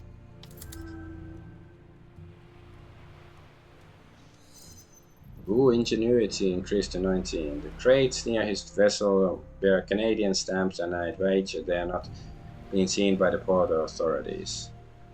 This would be the infamous Green Street, I'd imagine, providing gin and that aqua vita to the masses without governmental oversight. Latin for water of life. And this close to the tavern, no chance Molly doesn't have her claws in this. So you'd be Green Street then. Pleasure to make your acquaintance. I see my reputation precedes me, eh? Not as such, but yours truly has also found a way into Molly's employ now and then. Well, if Molly's throwing capital around, why not have a piece? Aye, so we've both been under the yoke from Molly before. Working or at work? I'm not sure I follow, eh? Let's not straddle the fence. Our choice of employment isn't always above board. To avoid giving a definite answer or position. Respectful, legitimate. Yeah. Maybe, maybe not. Due to that, you and I have got a little kinship. What the Bobbies don't know, don't hurt them, eh? Perhaps. At least that's done. It is Corby shady as they come, and now for at least he seems to me as an equal. Might I inquire about your personal fortunes? They ain't what they ought to be. I don't mind telling ya, eh? Folks don't respect the honor of an old-fashioned bribe anymore. What is the world coming to? Between this and import shortages, pretty soon I might not be able to fuel my ship at all. I've heard a tale of a new capacitor for that mega boat. Oh, really? Do go on. Experimental polyethylene technology makes the engine more efficient. To be precise, 32.33% more efficient repeating, of course. Of course. Thank you, Otto. Brilliant if you're interested. Um, Mikali Dante across the way here might be able to get his hands on one. Kali, Duke or Mark? That'll give old Ziegler something to sink his chops into that doesn't involve Lord Braxton. I may just take you up on that, friend. Take your leave. Well, Otto and I should be moving on. Nice talking to you, Green Street. No rest for the wicked, eh? Thanks for the advice. And this button, so we can go to the ship still. Boilerplate. Boilerplate reads Arsenal Engine Warehouse. If it held anything of especially great value, I bet it would have also included her words. Trespassers will be dealt with on sight. So where's the centaur woman said that he's near the warehouse or something, but I don't see it. It's Paco. What's that, Mr. Teddy? And what is that, Mr. Teddy? A sign of switch technological progress and swifter abandonment of old hardware.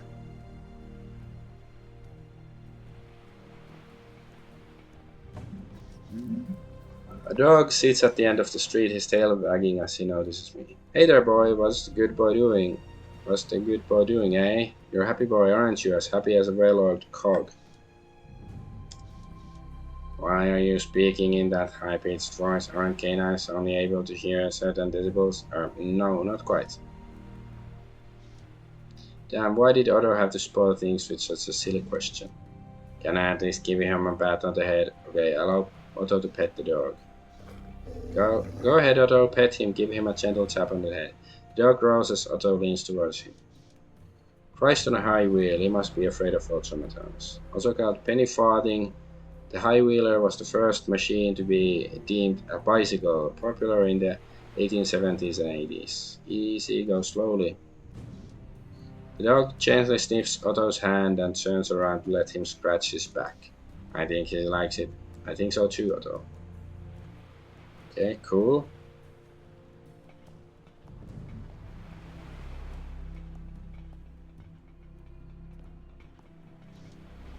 So, quiet and broadsides, get your broadsides, quiet here.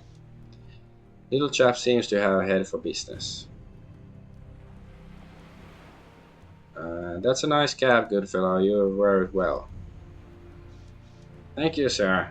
Little Rob's the name, and I'm selling the most exciting stories of all London. Take your pick, murder, suicide, scandal. We got it all here in the tabloids. Sounds bloody interesting. Name's Freddy Redgrave. Figure me we should be acquainted, especially if you're keen on giving any friendly discounts. Sorry, sir. The price is the same even to my cousins from out of town. The latest and the story is your urine for a penny. Yours, okay? Sure, let's buy a bulletin for a penny. Right, let's give those latest, greatest stories the attention they deserve. A woman of ill repute made a grisly demise in the East End, blah blah blah. So Feral Close, St. John's Cathedral is offering service on her behalf. Raises the hair on the back of your neck, doesn't it? Stay safe out there. We don't get the quest, I guess.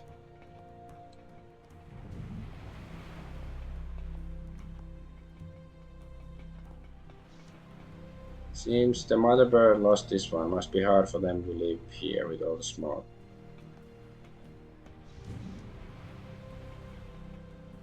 I realize now how rare it is to see a center duckhound. Really makes a fella ponder. How did the surgery go? Those parts must have been a pain to implant in you. Hurt like hell, and I didn't even get the fancy ones. You ask someone else. So where is that Paco guy? She said it's at the warehouse. Or am I supposed to, like, there's the warehouse here. There's no warehouse here.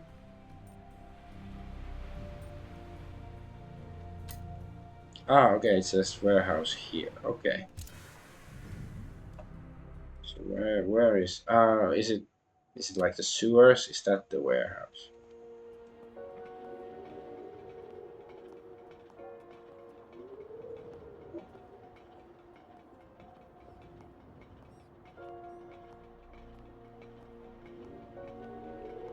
Okay, that's the warehouse. Okay, okay. Sewer discussion. Sewer. Going back to the sewers.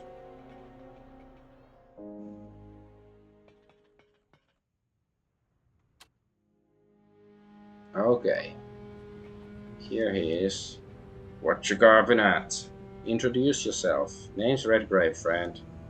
The resulting snort is not one of camaraderie, but he answers nonetheless. Paco Melendez, dog hound. What did Molly send you here for, Paco? Ah, the usual guff. Some ne'er-do was talking about asking for trouble, so Molly asked me to keep watch for a bit, because of the Minotaur.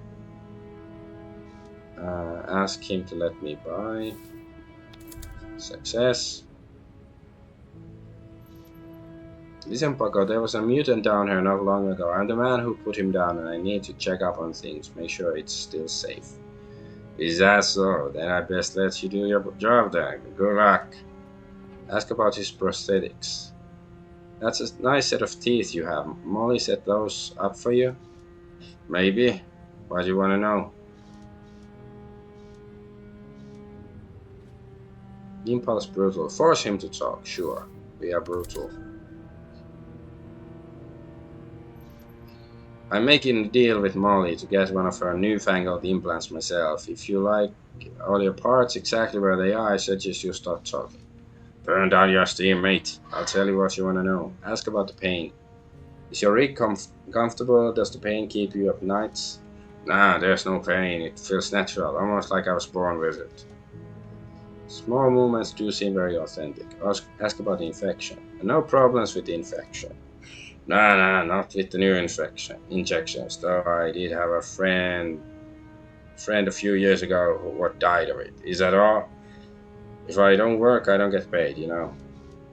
Perhaps with the new injections, the surgery is safe after all. As for a cigarette, before I go, wouldn't you happen to have a cigarette? Oh, you bloody beggars! Whole town's full of you lot. Anyway, what do I care? Molly's hands and mouth for free. Here, have a handful. Okay, now I better not smoke them all in one place. Thanks for the cigarettes. Well, Pogo, it was nice talking to you, but I'd best be on my way. See you around, Redgrave, if that's really your name.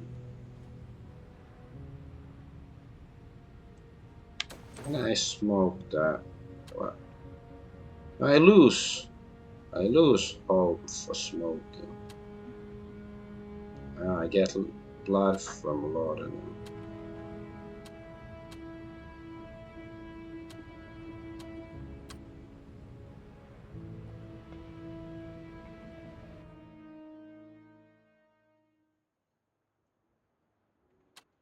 Um, Alright, let's go back to talk to Molly.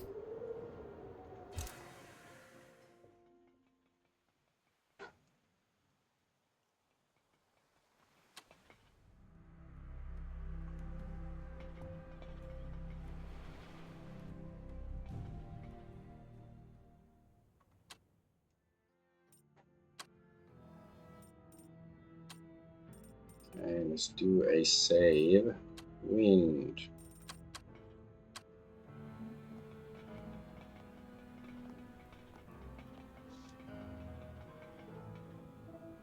Okay. So it's still too early. Redgrave, back again, I see. What is it this time? Revisit your discussion about augmentations. Oh, talk to Dr. Wainwright, did you? That I did.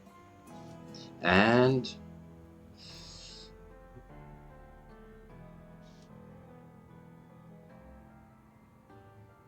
I guess I should.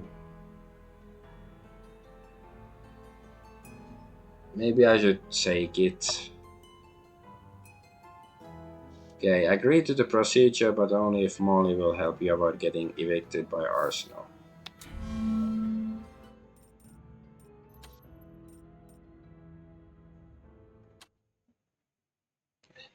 Oh, my darling, oh, my darling, Arsenal.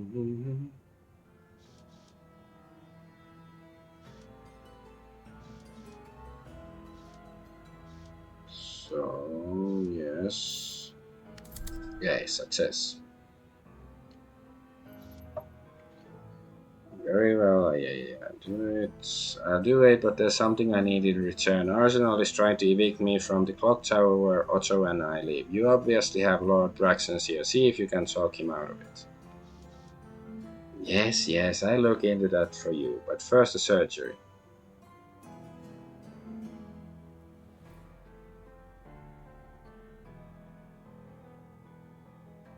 If there's even a chance I can find relief from the pain from my leg augmentation, I have to take it. My other option, hobbling about on a crutch, would put a quick end to my employment.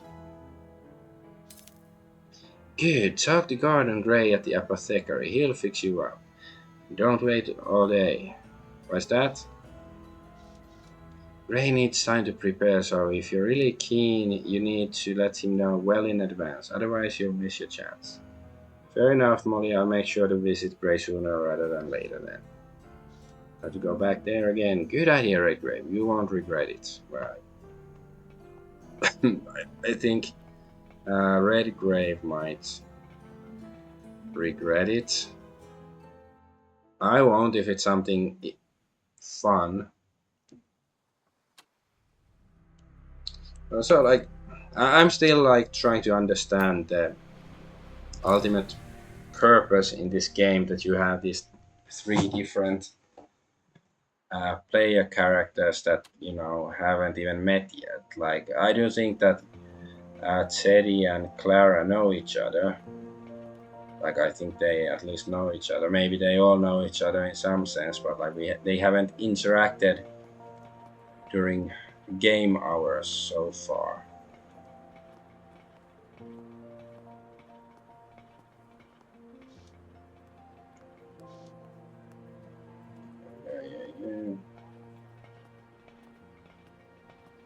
Gulliver Dawson. If we can run faster. Eli McBride. Have we talked with him on this character? Yes, Eli McBride giving his usual impassioned spiel. I can stand most of the men of the cloth, but old Eli is different. Clergy. Father McBride, my favorite Irish preacher. How's the human soul's business? It has ups and downs like any other. More downs today, I must admit, but perhaps you're having more luck with your gizmo. Will automata ever have souls, do you think?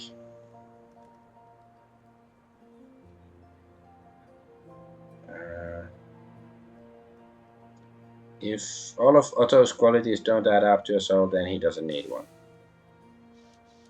An interesting point. I don't claim to know our Lord's plans for man or machine. Perhaps Otto has a soul even now. Make small talk. Still converting the sinful masses, Eli. Only for as long as I have breath steady. Bring up Charles Darwin. It's like, yes, Minotaur men evolved and Cyclops. Okay, I'll be frank, I've never really been a man of faith, and this Darwin fellow is raising all sorts of questions, isn't he? Church has taken a strong stand against Mr. Darwin, and rightly so. If I understand his theory correctly, he reduces God's creation to an infinite series of random chances. To each his own, I'll leave you to it. I don't really want to start re-rolling that. God bless you, Mr. Red Grave, and Otto too.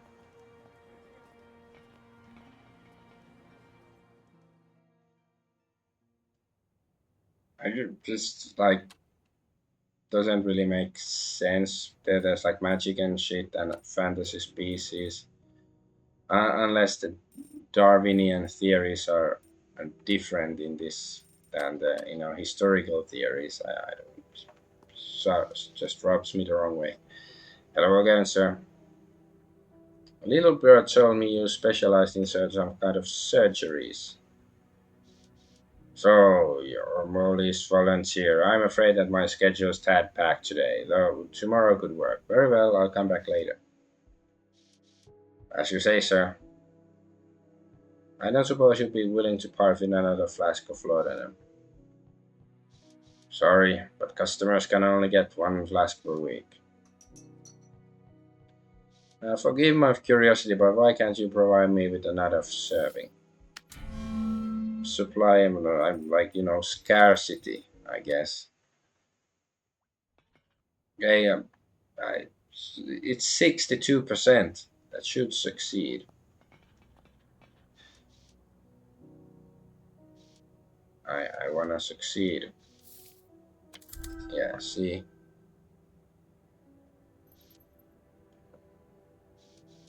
The truth is, I had an incident with another customer whom I sold a couple of flasks. Long story short, he consumed so much laudanum within a day that he began stalking me just so he could ask for more servings. Well, now I've heard everything. It takes on average a week for the drug side effects to wear off, hence the weekly quota I instituted a while back. I hope you understand my reasoning for all this. Oh, I think you acted accordingly. I'll exercise patience for now. Ooh, we got some hope back. So, little bird, tell me.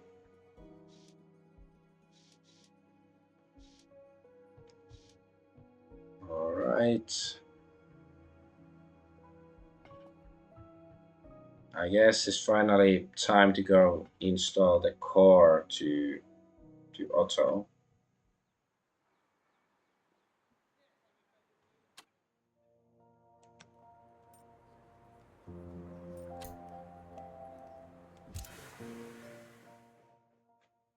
Do, do, do, do, do, do, do, do.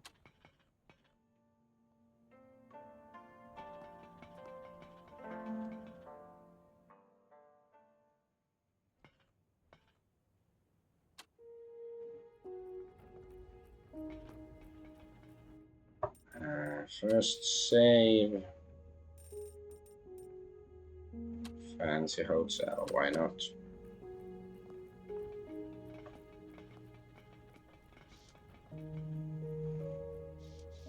Okay, we can't. I was thinking because we bought the lubricant stuff or something like can we put it, I guess we don't need it anymore.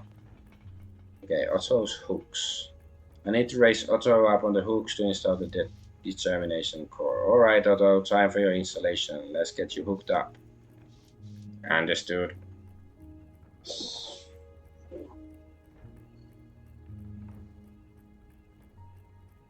Okay, easy does it, can't have you shattering the guard knows how many pieces or else there won't be an automaton to upgrade.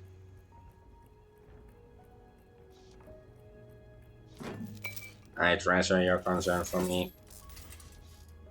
Is this more or less work than what we did for the broken bird? What we did for the bird was basically a resurrection. What I'm doing for you will make you a brilliant conversationalist.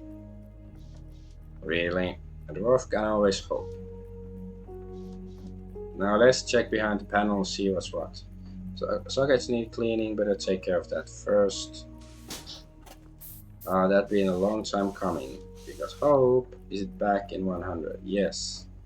I have a strong sensation of cleanliness, thank you Mr. Teddy. Now I'll just sweep these cables aside and get to the nitty gritty. Confide in Otto about your upcoming surgery.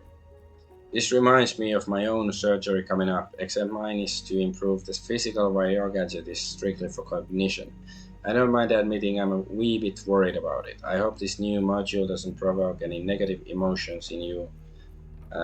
They're a damn nuisance. I welcome any expansion of my abilities.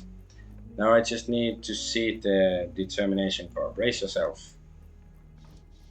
I don't have pain receptors, Teddy. Oh, right, of course. Okay, task completed. Autos upgrade.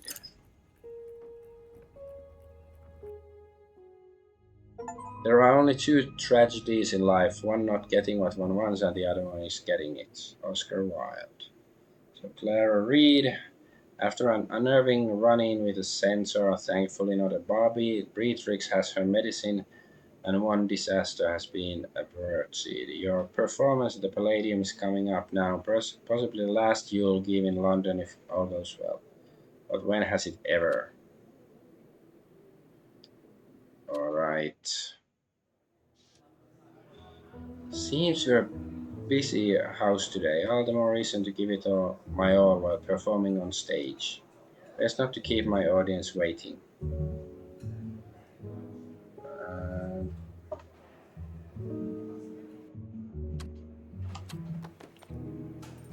okay.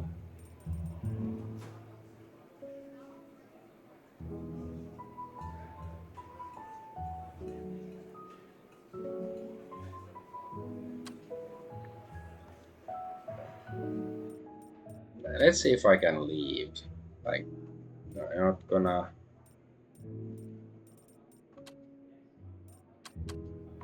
gonna stream much longer today, but let's at least see if I can still go somewhere. No, I guess I can't. Promo poster. Come see the sultry songstress, be bamboozled by bawdy ballads, dazzled by delightful dirges every Friday at the Palladium. It's a good thing I'm leaving, I'm getting too well known today in the East End for my tastes.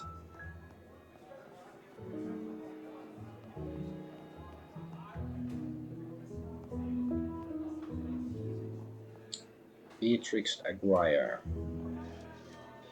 SB slows against the bar like it's her last friend. Judging by the row of glasses, she seems to be well into her cups. Hello, B. Clara. Usually she would jibe at me almost by reflex. She must really be feeling down. What's the occasion anyway? Are you worried about Sykes? Sykes is on my mind, yes, but not because he threatened me. That was nothing. Then what troubles you? You were right about him, Clara, about this love of the moonlight, and you were not only, you know, you were not the only one. Zora's creepy as well. God save us. To catch on, understand. Despite our differences in the past, she's looking for someone, anyone to spill her feelings to tonight. Sykes and Weaver and I were. There was one night recently, quite a passionate night. We were in a rather a frenzy, a bit rough, though nothing either of us did not desire, I assure you.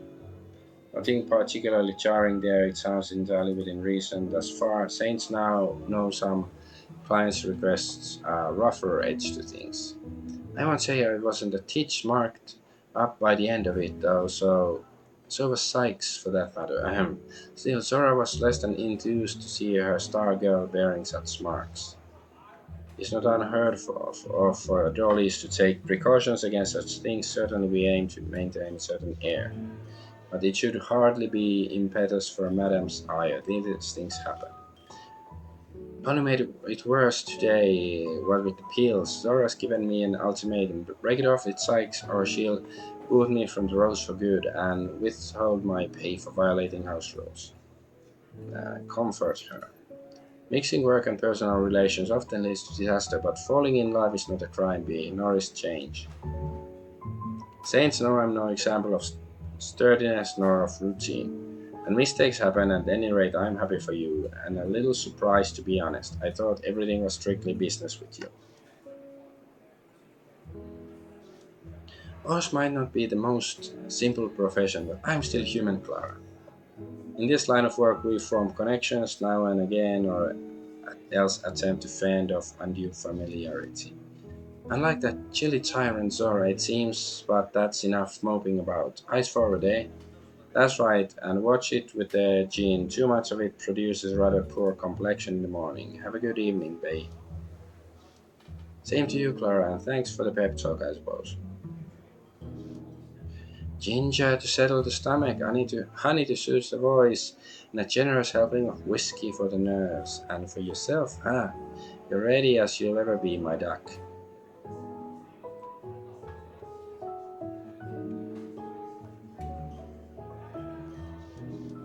Evening, Ginger Cake. Affectionate nickname. Jessica. Of course I made it, darling. You look like you haven't any faith left in me. I must admit I wasn't expecting to see you tonight. Well, I'm afraid we'll be leaving after the performance. I hate to cut and run, but I have a showing with well-heeled patron this evening. A quick exit, well-heeled is wealthy. It's quite right. My darling Jessica is in great demand, as she should be. Seems the day's drinking has at least caught up to him. Thanks, Calvin. Sweet of you to say, and it was kind of you to spend the day about the bar in my stead. Lest dear Clara catch the morbs before her big day. Temporary melancholy or sad. I guess it comes from like morbid or something. Well said, Jessica. They are the finest and cheapest abs in the East End. They let me give it a absinthe. Yes, Calvin, and they charge extra if you don't pay on time. Well, I really appreciate the both of you making it.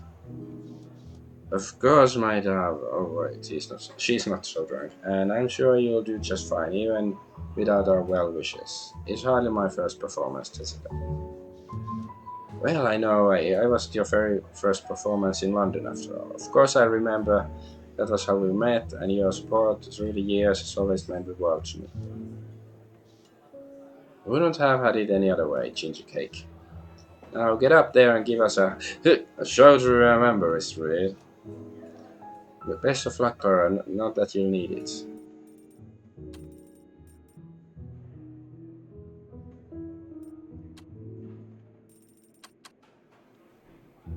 Yeah, let's talk to her about the Felipe guy.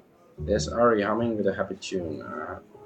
Clara, oh hello, I thought I'd drop in to offer my support. A girl should have her friends about her on a night like this. That sounds like the same ditty Felipe was singing. Mention the tune. Was the tune you're humming? Oh, I don't know. It got stuck in my head at some point, and now it's going around and around. Ari's never been a good liar. I heard it earlier from the fishmonger Felipe. It would seem the two of you have gotten rather close. Yes, I suppose that must be where I heard it. He's very sweet, a good fellow, but I'm not entirely sure my feelings for him. Not yet. And the sweet fellow's about to propose. This could turn into a real casino, Italian slang for a mess.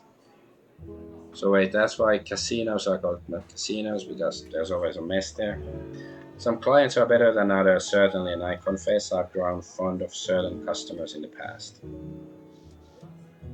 As a general rule, it is something I try to avoid, but never to the extent that I turn down payment. Let him pay for it until he makes a real commitment, at least, if that's what you want, I mean.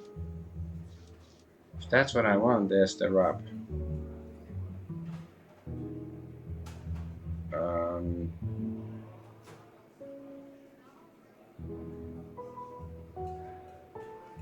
sure, I don't know. I feel like encouraging her, maybe just to see a train wreck. Encourage Ariana, tell her to go to the wharf to find Felipe. I understand if you need time to think about it, but perhaps you should find him, Ari. Talk to him, the sooner the better. Figure out what is it you want together. Yes, you're right. I need to face this head on. Better that than having the misery of it cling to her, distracts her. Right after your performance, then I've still got some time till the train stop for the night. I'll find him then, return to the roast and see if I can polish off the last of this debt. Okay, I just gotta not a flashback, but like a flash forward that maybe she's gonna be the next victim of the Jack the Ripper guy. Best of luck, Ari. But listen, that's enough about me for one night. This is your beginning. You should be focused on you. We'll talk later, okay? By the by, I'm glad you came tonight. I can't be the only. It can be quite lonely up on stage, right? I can well imagine. I'm a bit jealous, you know. I've always been so bold. Now I have a little something bold on the back burner myself.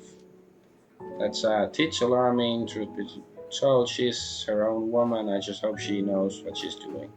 Ask about the courtesan killer. Have you heard about this courtesan killer? The papers are on about. Rather worrisome now. Oh, yes, indeed. Something on your mind? Yes, I will be the next victim. Perhaps so. But Clara, I'm not sure it's anything at all. Maybe it's best to let sleeping dogs lie. What's going on, really?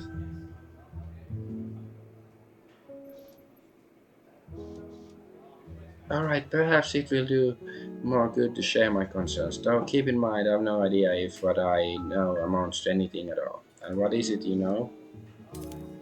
A friend of mine has been missing for some time. Her name was Gwen Saini. We used to work together before the factory burned. Recent victim of the courtesan killer. The textile fire that put Ari out of the work. She'd not been around for months and then, oh dear, I found that she had washed up in the Thames ages ago, all that time, and no one had claimed her body. She was placed in pauper's grave. Her family is from broad India, originally through Gwen, though Gwen was raised in Bruslavia, country in southern Europe. Bruslavia, is this like a real country at some point? A nation of wolves? That's what they call it, here in England at least. Gwen's mother was a lycanthrope, though my friend never took the bite. What does this have to do with the courtesan killer? I'm not sure. I know only that her body was in a terrible state when it was found, and that it had been weeks since she was killed. Long time for her body to decay.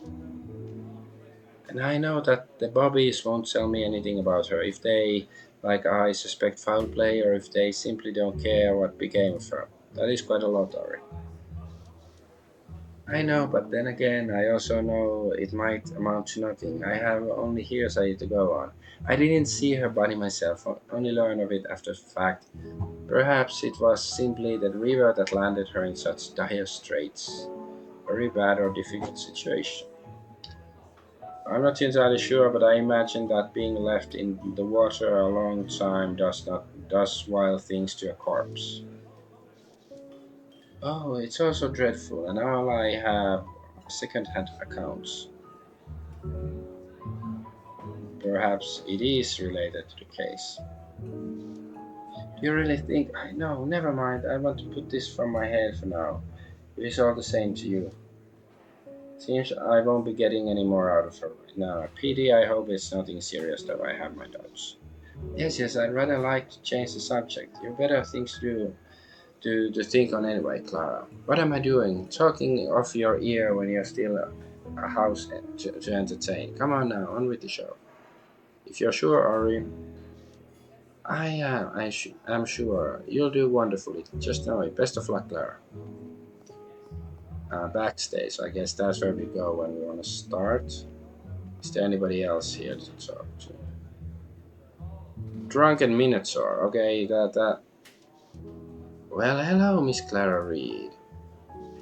Lefty. Lefty and I go way back to my bullfrog days. While I stepped away from stealing for the most part, she's still at it. And the most expert thief in the East End. Didn't she get away with the Queen's diamonds from the Royal Gallery? That's true, but the Crown got them back again. Not before Lefty made her cut, that is. And came away scot-free, unscathed without repercussions. How's business tonight? Any high rollers with too much dosh? You can how it is. There's always some lummox who just can't wait to be paired with his fortune. Presume what she's playing at. Why does she have a mustache if it's a she? I'm very confused. But you look especially keen tonight. Aye, the special case, alright. It's no big deal, but someone wants him to win big. My expression says it all. Lefty realizes that she's said too much. Ugh, there I goes again. Kindly forget I opened me up at the time, milady. And good luck up to you there. Okay, let's talk to the Minotaur. Like, is this the first time two player characters can meet? It's like, hey, fancy a shag, baby. Sorry, miss, but I'm on a hot streak right now. I suppose I'll have to wait for things to simmer down a bit before I can trade words with him. Well then, Mr. Hotshot, I'll leave you to it. Okay, that wasn't so exciting, but not unexpected. All right, this is probably everybody. Can I go to the Velvet Rose? Oh, I can.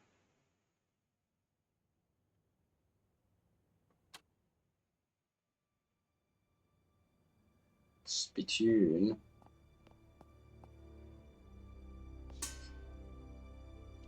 Is there anybody here? Even after all these years, I still don't know her backstory. What's this? Smooth powder. Yeah, I've seen that. So is there nobody here?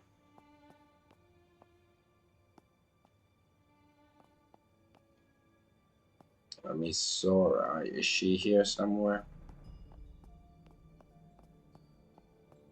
Cider bottle. Okay, maybe I can say that. Chin up. Can't go there. Can I go here? Nope.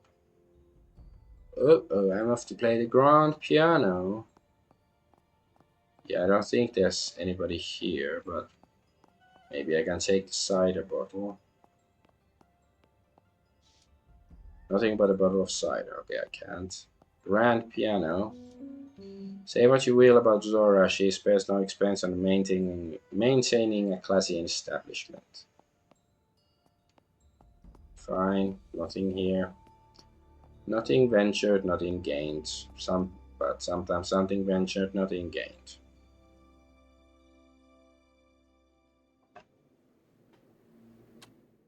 Alrighty. Guess I will end the stream here then. It's getting late. Even though I do sort of want to do the singing stuff. Singing, but Guess next time, next bad channel. So I'm Adventure Argonaut. Thank you for watching and bye bye.